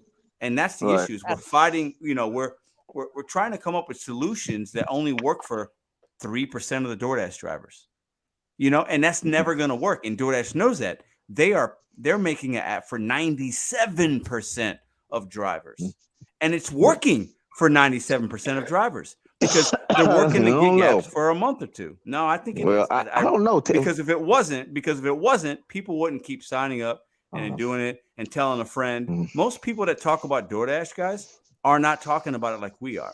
They're going to talk about how Madison's talking about it. Hey, I needed to make $400 and I turned the app on. It was great. You should try it out. That is normal. That's normal. Pedro, not us. But Pedro, not us. You are actually making a difference. I hate to say it like this. You may not realize a lot of the time the DoorDashers didn't even have a place to go. If it wasn't for you, Pedro, you are doing more to help those people who are getting screwed than anything. Even though you might sit here and you say, well, damn, Judge really goes back at you. But for me to sit up here and say that Pedro does not make a difference. And, I know that. Right. Pedro, you are making a difference right there. But see, what these apps should be doing is providing the resources for their people to be able to calculate these in other words, to keep track of these things. And instead of saying, well, putting it in small print, you're a business, you need to operate like a business, and it's not our responsibility for your taxes or this or that. When we're looking at, all right, if you want to operate like this, then with this class of people that are not understanding what they're getting into, then it should be required that you provide them with those resources. You provide them with the ability to see what they're actually making, what they need. And that should be the requirement of operating, because I think if a lot of people saw what their bottom line was, if they come out and make, $25 and drive 20 miles or make 700, 800, 900. The government? What's that? No, Who should make that requirement? the app should be required to No, for provide fuck's sake, the resources app and is invest not. money in resources. You are not employed by the app. You are an independent contractor. Correct. Who has engaged But the in a apps are contract making with an app. They don't correct. have to But the provide app should any of that. should provide resources to the individual Resources, then they dashers. would be an employer. They're No, not they your would not. goddamn No, employer. I'm not talking about resources like benefits and things of that nature. I'm talking about provide the means for tracking and give them instructions. Look, when you come in and you start trading, there should be just like if you go on Grubhub, there's like 25 different videos that they have on there of educational things regarding how to do Grubhub and how to do these things and how to do this and that and the other. There should be you can watch them or not. correct. It's voluntary. It's not required, but they should be required to have it on their site, accessible to dashers, and it should be made aware when a dasher comes onto the platform. This is here. Go through it. Look through it. It's available. If you need something, you start your own construction business tomorrow. Mm-hmm. Do you think some entity should require you to learn how to put nails into wood? Actually, if you start your own construction firm, you're going to have to go get licensed through the state, and you're going to have to get certain licensing to do it. DoorDash doesn't require one iota of licensing for a dasher to operate, and So you can't make that comparison. Hold on, let's let Gig Mom. You don't need a license at all to own a construction company in the state If of you're Ohio. I run one. I'm Okay. LLC'd under my own name, my own social security number, and you want to know who taught me how to do the things that I know how to do? My dad. And that was a choice. I don't have to run this construction company whether I know how to do it or not. Same thing with DoorDash. DoorDash is not required to do shit. If I go to a customer and they call me up and they say, hey, I want my entire house painted on the inside of my home, and I show up there, it's not her job or their job to tell me what supplies I need, where to buy them from, what type of rollers should be used, how to patch the walls, how to trim in freehand or not. It's not her job. That's my job. If I want to run a company, then I need to know how to run a company. The subcontractors that you contract, electric, plumbing, drywall, they all have to be licensed. Yeah. Right. Correct. So correct. That's what I'm saying. I don't know what the hell Look, she's you saying. can't. They all have to be licensed. I don't know You what she's saying. You cannot operate those. You can't compare you can't compare the two because the point is a dasher comes in and the electrician doesn't teach. I don't teach the electrician how to run his wire. No, but he has a license. He's already been taught. Yeah, exactly. I'll say this: hold on, guys. A lot of people do work in homes and they don't have licenses. You guys know that, right? Oh no, that's that happens. Side gigs. Pedro, that's side gigs. No, I understand that, but a lot of people actually have work on their homes done by those people. Like that's very common. Oh, but you're taking your own chances with that. No, If I sure, want my sure, food to but be that's delivered very by the common. Hells though. Angels, I'm taking my chances. No, but that's very common. Like that happens on places like Thumbtack, which is a resource for people. You don't have to be vetted necessarily on all these. You can. That's what I'm saying. Yeah, you can take but you're at your own discretion there. No, sure. But a lot of Americans use those services, like a lot. Sure. Very, very, very common, especially nowadays where people are trying to save money. Like, hey, this guy's licensed, and he's going to cost me 3 times more. That's probably the smart move. But a lot of handymen, like local handymen, like that's a big gig. Craigslist, all these apps. You can go underbelly But that, I mean, Jesus Christ, do you want a non-licensed guy to do the electric in your new home? No, but a lot of people do, and it depends on what it is. If I have somebody building a deck in St. Louis, like you might not use a licensed guy to do that. Just like your uncle's cousin's friend. Well, yeah, that's what I'm saying. Exactly, like that. That's very common. Man, I get you, but you take on a ton of risk. You take a risk, no, for sure, absolutely. But it happens. Well, but the point is that DoorDash as a platform is operating at a different. They're out in the public sphere. They're at a different level. So as a result, when they are having their association with dashers and bringing them in and calling them businesses, and then the issue at hand is they don't treat the dashers like they're a business, but they claim to be a business, and that's where the transparency part has to come in and clear it up so that they can say, all right, listen, we are what we are. Quit trying to act like you're an employer when you're not. You make it clear that you're not, but you come in with these programs, incentive programs, you use language, you encourage, you try to influence acceptance of orders. That should not be what DoorDash is doing, because DoorDash has made it clear they're simply a platform that should be trying to sell us a service. They should be, their sales pitch should not be intimidation to get us to accept orders at the lowest possible. It should be, look how good our platform is. Look what we provide you. Look what we do for you. Look how we help your business run. And we're getting you the best orders. We're getting you better orders than what Grubhub gets you. But instead of them having to do that, they create the situation where they intimidate or try. It's a race for the bottom, because they don't have to act like they are what they say they are in their you can't market own or terms of guarantee service. us better orders than Grubhub, because a large majority, 80% of the quote unquote order is the customer tip, which cannot be regulated by any platform. But that's because of how low the base pay, because they're allowed to do that. Let me take that back. Actually, my platform for the last 3 goddamn months on this channel is, if DoorDash were to just switch the suggested tip from $3.50 to like $5.50, 85% of the customers wouldn't even notice it. They would just hit checkout, click, deliver, pay. They would just click a button, and at the very bottom, DoorDash, Uber, Grubhub could very sneakily say, hey, we've put a suggested tip to your customized driver, and it could be $5.50, $6.50.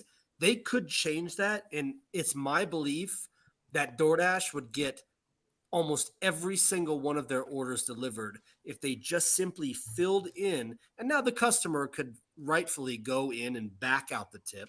But if DoorDash just filled in like a little bit of a higher amount, I don't know if you guys know, in my market, if you order on DoorDash as a customer, if I'm a customer, DoorDash suggests to me on like a regular Taco Bell $20 order that I should tip the driver $3.50. It auto-fills that in the bottom. If DoorDash just fucking changed that autofill to $4.50 or $5.50, it would change the entire game. And Tony doesn't understand that. If somebody could get to him and say, just tweak this part of the algorithm, I guarantee you a majority of your customers will never know the difference. But hold up, Matrix, they don't need to, because right now they're having more orders delivered at a higher satisfactory than ever before. So they don't need to do that.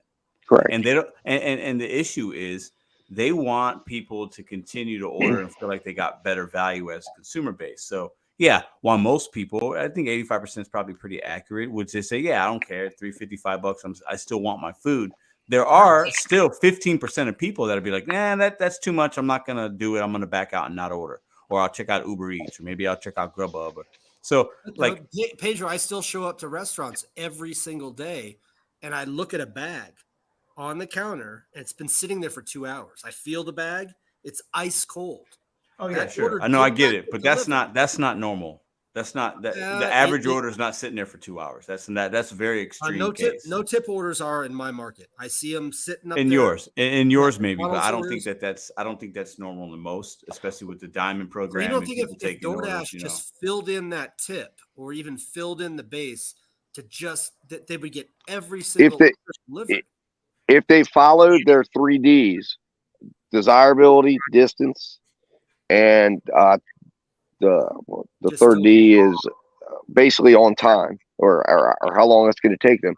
They followed it. They call it their 3 Ds. I can't remember what the D is that deals with time, but desirability, distance. But if they followed that and priced the order correctly, they could make up the 50 cents by just simply charging it to the customer and then passing it on to the driver like they're supposed to.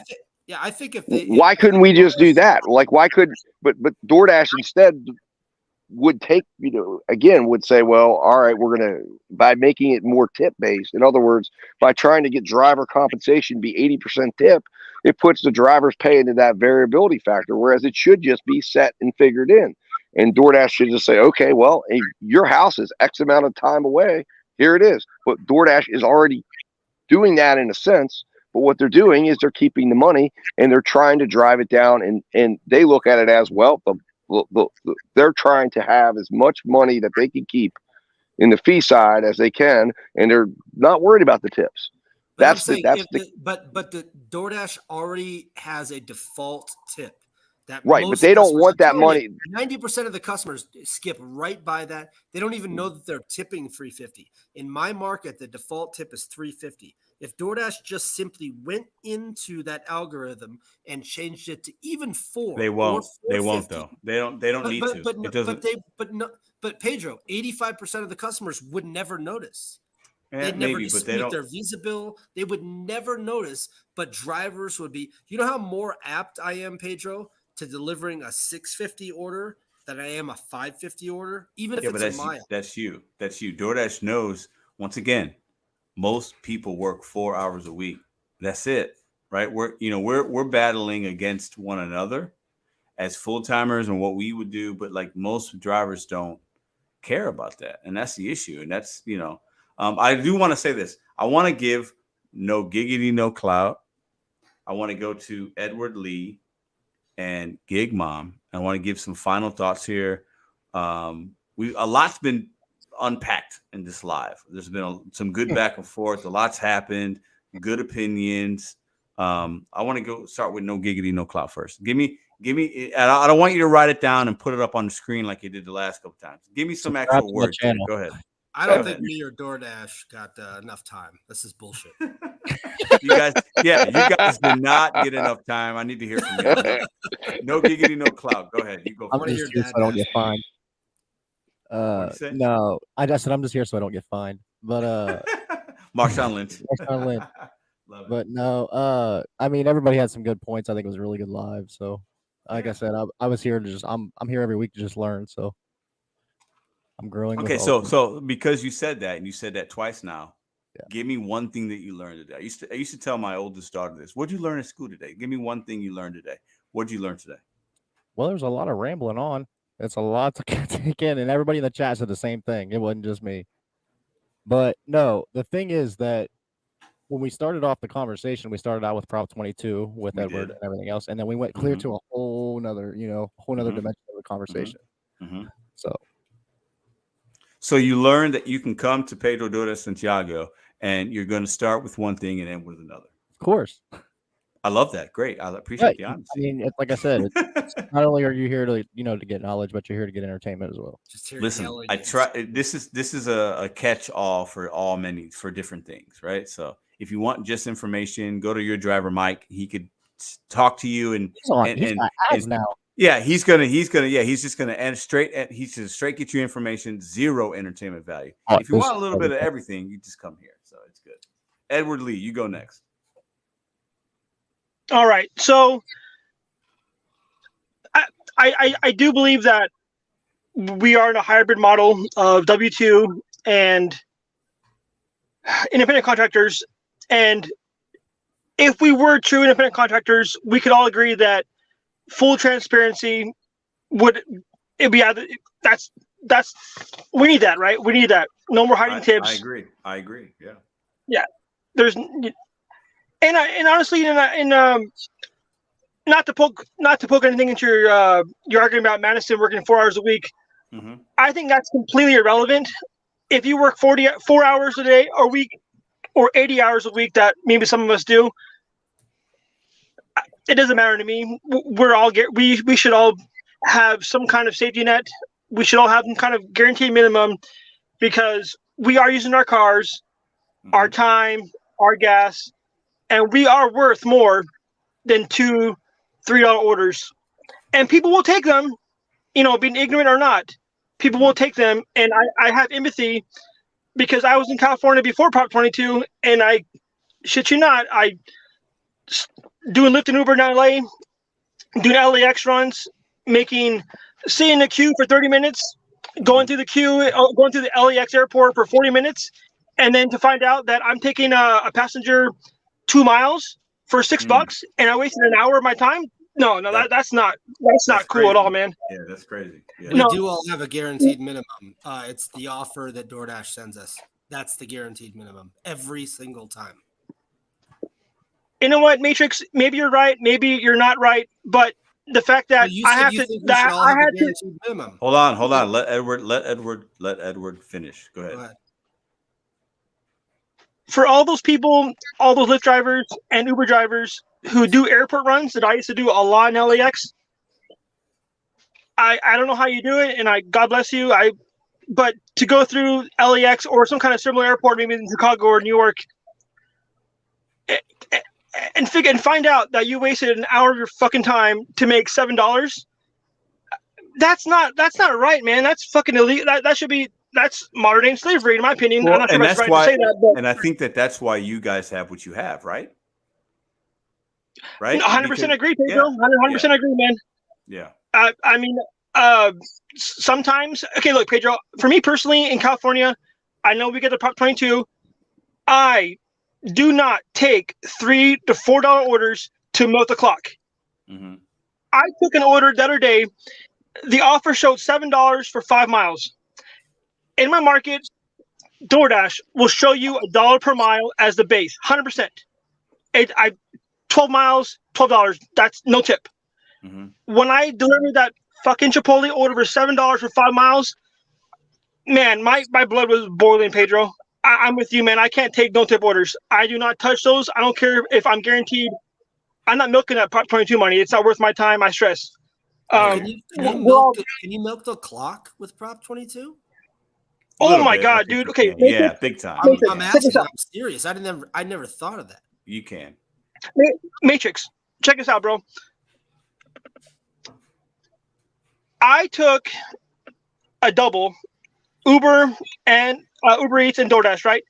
Guess what? At the same time, guess what the minimum is now? It's $40 an hour. At the end of the week, your hourly rate is $20 an hour per the orders. So if you take 2 orders at a restaurant, man, if Bud Soto was here, man, he would make a killing in California, because if you can stack 3 orders, Grubhub, DoorDash, and Uber, you're making $60 an hour for that time. Yeah, it's not going to take the 3 hour or the 1 hour to make $60, but that time, if all 3 orders take 30 minutes to complete, and by the minute, that's what, $30 for that 30 minutes.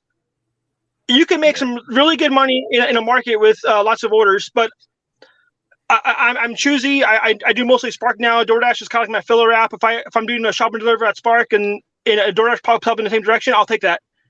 But I'm not taking those $3 to $5 orders on no tip orders. Wow. Edward, it's not I worth the never stress. thought about that dashers or gig workers could milk the Prop 22 clock. That's okay, Matrix, go on Reddit. No, make sure go on Reddit, bro. There's people in California who will sit in a parking lot and not even enter the restaurant for 10 to 15 minutes after they arrived, because at 10 to 15 minutes, that's $5. 15 minutes of waiting is $5. 10 minutes is $3. You just do the math on $20 an hour. That's the rate. So yeah, you can milk a $3 order taking 30 minutes. That's $10. That's crazy. And that's why people in California, and Pedro, you said that you went to LA. Mm-hmm. That's why people take all the orders. It doesn't matter. They're in LA, man. They can stay in traffic for 30 minutes on the 5 or the 405. Yeah. Well, the one order I did, we were in downtown LA, picked up from a Papa John's. It took us forever. That's why I got the extra $9 or something. It was crazy, right? You did one order in California. You took a trip. You did one order. One. And you got an email from the state of California. Yes. That said they were paying you, whatever based on the prorated or whatever decision they had made, right? Yep. I got the adjustment. So basically, I got paid on that Tuesday, and then I got the regular money, which I saw, but then I got the adjustment based on the time that I was active, because it took me a little time. I had to go in the elevator, blah, blah, all this stuff, right? Traffic. And then I also got the email a couple days ago telling me the new mileage update, because the algorithm saw that I did one order in downtown LA, only one. That's it. And you mentioned you're not a citizen of California. No, I'm not a resident. Any Tom, Dick, or Harry just cruise on into California, scoop up the Prop 22 from France. Well, no, it happens. Yeah, there are people that live in Las Vegas that go to California. Yeah, Richard kind of goes in and out of there. He posts videos on there. Yep. So you don't even have to be. What's funny, and this is a whole nother cruise in and out. You could just, if you live close to Cali, why wouldn't you go to Cali and work? Right. You don't even have to be somebody that would be able to vote on Prop 22, and you could take advantage of Prop 22. How crazy is that? That's crazy to me. That's crazy. No, 100%, 100%. And last point here, I just want to say that oh guys, lost the train of thought. But Jesus, I'm sorry guys, my bad. I lost the train of thought. But oh, you're okay, man. You're good. Yeah, dude, it's been a pleasure, man. You know, a federal minimum will be awesome. I mean, I guess my last thought is, if this business model isn't lucrative for the business, I mean, it could be a dime business, you guys. It could be a dime business. More states are passing legislation about, like Minnesota, right, with Lyft and Uber drivers. Washington, New York, California. I mean, it can go to Phoenix, all these big cities, Austin. I mean, and Lyft pulled out of, I think Uber and Lyft pulled out of Austin, right? And you know what? Yeah, I think they did, right? But anyways, I do believe as a Californian, as a Prop 22 guy, it's only right that we all kind of feel this benefit and this protection. So that's all my thoughts. Hey, Edward, you look like you're inside of an Amazon box. Are you in fact free and clear? Are you okay? He's good. Oh yeah, we're good now. I just my car in my house. Oh, I just saw a window. The whole time it looked like you're inside of a brown box.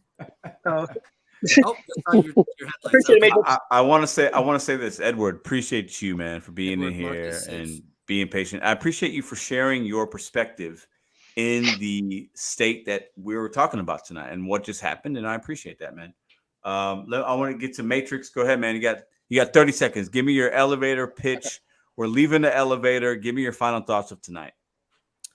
Man, we talked about so much with the conspiracy theories and, DoorDash is doing this and these guys are doing this. And then we bring back Uber's also doing this. Instacart's it's all the same. And Judge Dre is on here, with the conspiracy theories. I have a hard time with that. Edward came on and No Giggity came on and just sat and listened. Me and Dad Dash just beat the hell out of each other verbally. Volume got a little bit high. I don't mean to do that.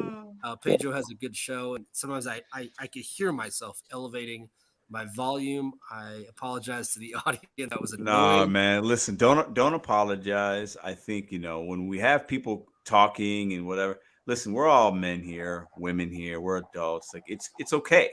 It's fine, right? Like it's good. I love the discussion we have here. Yeah, it was a good talk. Good talk. It was entertaining, I think. No, absolutely. And I think we all we all want the same thing. Okay, before I get to Dad Dash, we all want the same thing. We want to go out, turn an app on, and be able to make good money, good value, as Dad Dash would say. We just want to make good money, and we don't want to feel like we're being taken advantage of. So to Edward Lee's point, it's like, hey, I like this. We should all have this, right? Like we all just want to make an honest living for doing what we're doing, driving our automobiles, right? We all want the same thing. It's just how do we go about to get that thing? I think some of us have varying opinions on that. But at the end of the day, we all want to just be able to make a fair wage, whether it's through Prop 22 adjustments or not through Prop 20. Like I think we have to remember that sometimes. That may be the title for your next video, Pedro. Ask all your viewers, do you want Prop 22 in your state? If you're I think most people, if they could have it, would want it. And I don't see why not. I do. For the interim, I think it would help us right now. And most people that do this job, and a lot of us, we think in the moment, right? And I think that that's normal, right? Right. But I think there could be some long-term benefits or long-term negatives, but those would only stand for the people that are going to do this forever. Right? The long-term effects would be taxpayer negatives, I think, in the state. It could be, right? It could be. Dad Dash, final thoughts. Give me your elevator pitches. We're exiting here. Well, I guess my final thoughts. First off, like I said, I'm sorry that if I got excited as well. I tend to sometimes raise my voice as well, but I'm not angry or anything like that. However, my elevator pitch, or what I would leave everybody with, is this: if you don't like an order, don't take an order. If you don't want to be paid $4, don't get paid $4. Remember, you make the decision to hit the accept button. And it's our job to hold ourselves accountable for that. So, go back and look at what you hit accept on, and if you didn't like it, figure out what you want to accept tomorrow that's better. And that's really all we can do. And everybody should want to hold DoorDash accountable and ask that DoorDash be held accountable for their 3Ds, which duration was what I was missing earlier. But duration, distance, and desirability. And right now, all they focus on is desirability and leave those other two out. But, it starts with us, and it starts with, us making better choices and making choices that benefit us and not DoorDash. And I'm not saying if somebody feels that the Diamond program or the Top Dasher program has value to them, fantastic. But if you're not getting value out of it, or you're not seeing orders you like, then figure out the orders you need. Yep. And hit accept for those, and don't accept the ones you don't like. I mean, it's really that simple. So that's what I would, I want to get to Judge Dre, and then we'll get to Gig Mom. Judge Dre, give me your 30-second elevator pitch. What are your thoughts on tonight? Oh, no. I said this. Everybody knows out loud. I got 20 plus years in construction. I hate to say going deaf in one ear. So didn't wear my hearing protection. Young and dumb. That's my fault. But what I'll say is this. You have to realize that the app will make you think that you're pressured into doing stuff or operating in a way that you think that they want you to act. Because the problem is it being that everybody wants to be a good dasher. Everybody wants to live up to an expectation. Don't put yourself in any harm's way. Only take orders that will benefit you. Look into it as everything. Look, matter of fact, the best way to do, pretend like you're your car. Don't pretend like it's you. You're your car. Pretend like your car has feelings. You're driving down the street, hitting all these potholes, getting all this bad gas. And what, you giving your car only $2? Look at it like that. I like that. I get that. I like that. Pretend like you're your car. I mean, because this is what this company is doing, and they don't realize. A lot of people don't know. They use you up and spit you out. Like, I know a lot of people, their cars have just been beat to hell. And they said the worst thing they ever did was dashing. And this was before the Diamond Reward program. It's even worse now. Because I feel sorry for the people. Don't risk your lives. Don't do anything. Don't do any questionable thing like this. Because unfortunately, there's another naive person that doesn't know anything. And he's waiting, thinking that this is a good deal. And they'll replace you because they do not care about you at all. You are nothing to them. All right, Gig Mom. You get the final thought, Gig Mom. What are your thoughts on tonight? Ending elevator pitch. What do you got? Well, this was a lot to take in. A lot. You're right. You're right. A whole lot. Give me 1 second. I'm going to actually pull over right now. Okay. So I can process my thoughts. Sorry, I was dropping off an order.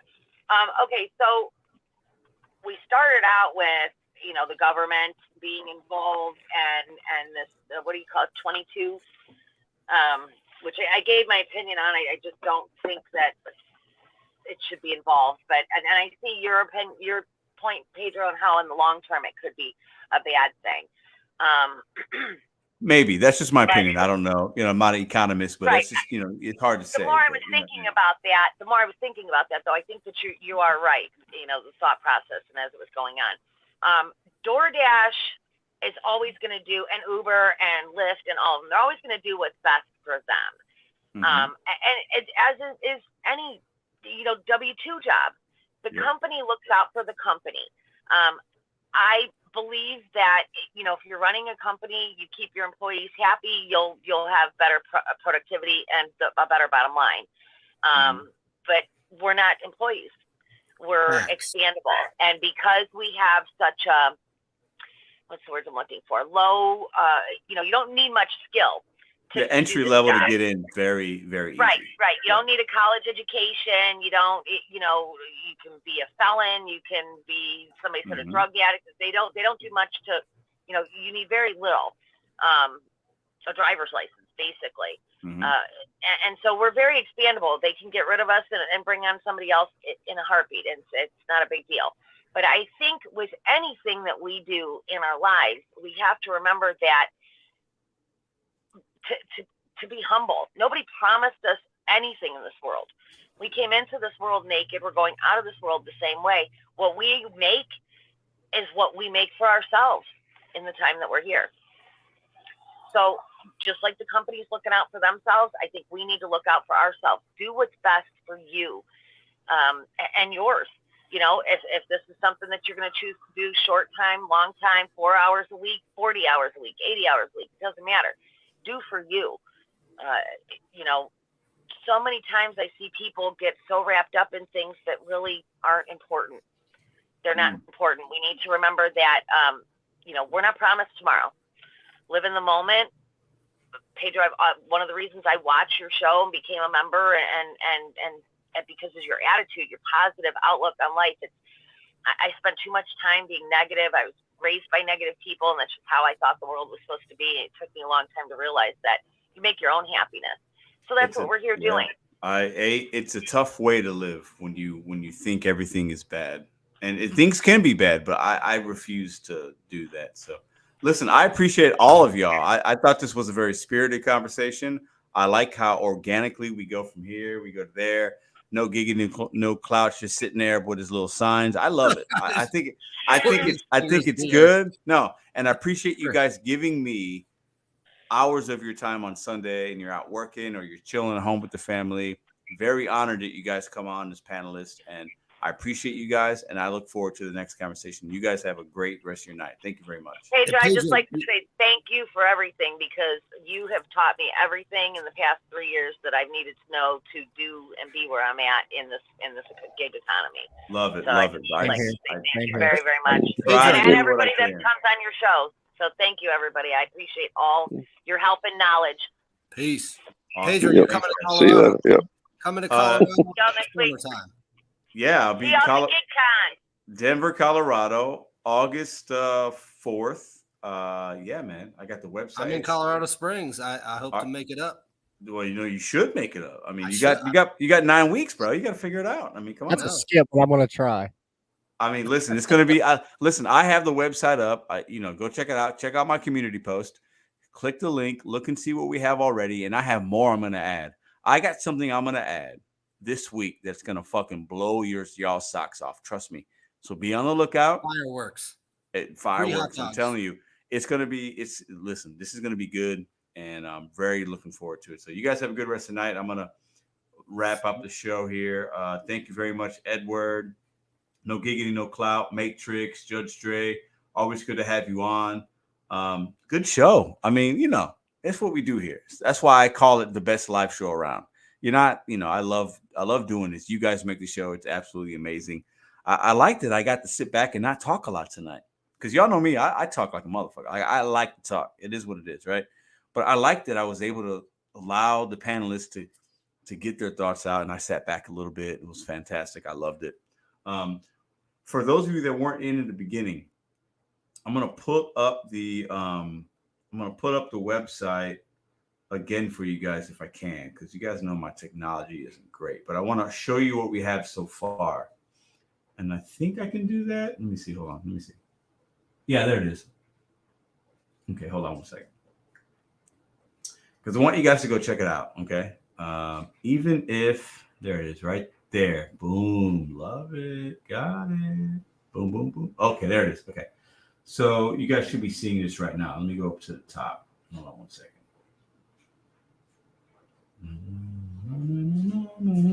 Let me see. Hold on.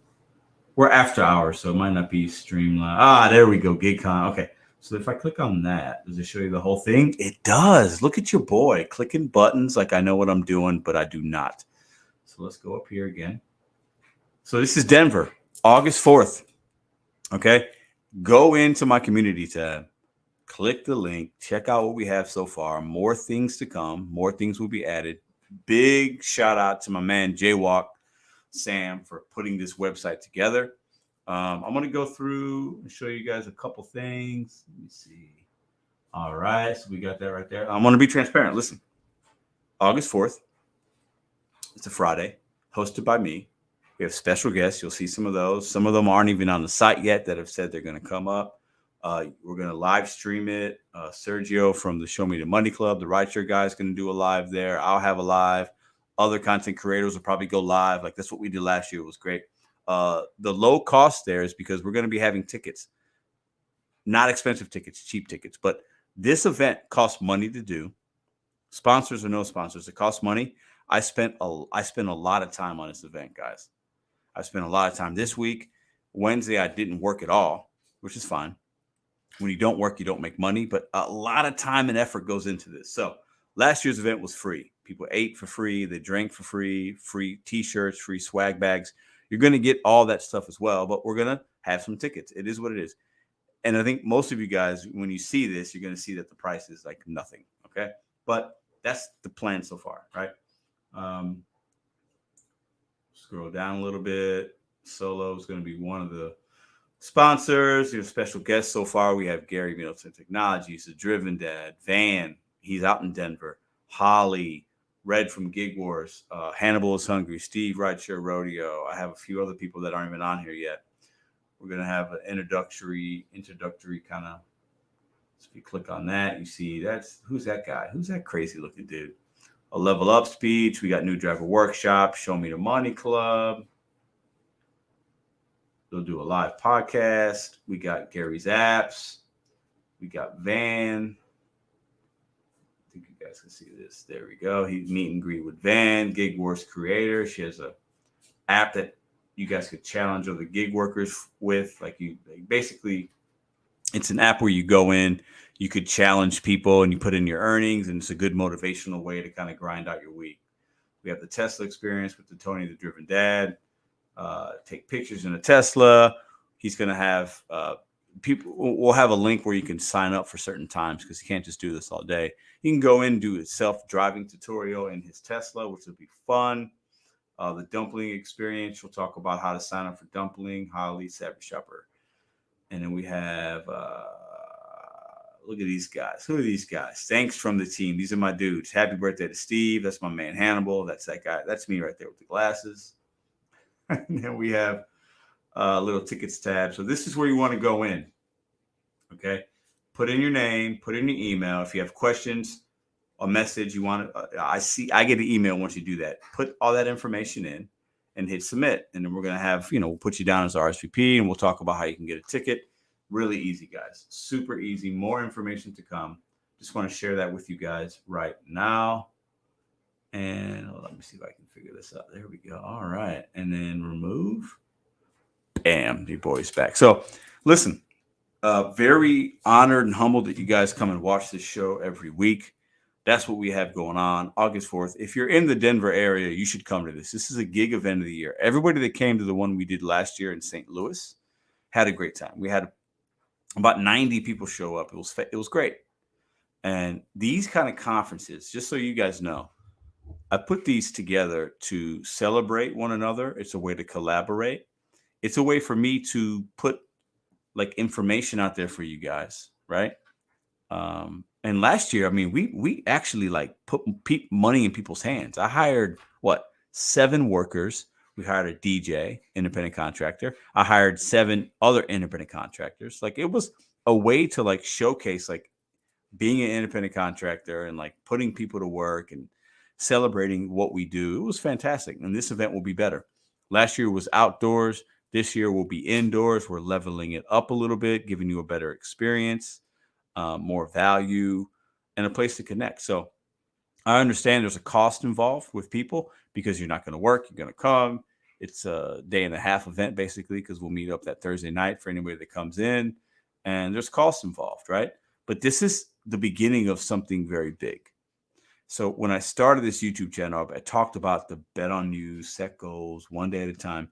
And I have been living that every single day on YouTube. And you guys see that. That's the reason I make a video every day. And I said that in the beginning of the channel, right? I didn't know about monetization and I had no idea. But I have been very consistent with that message, right?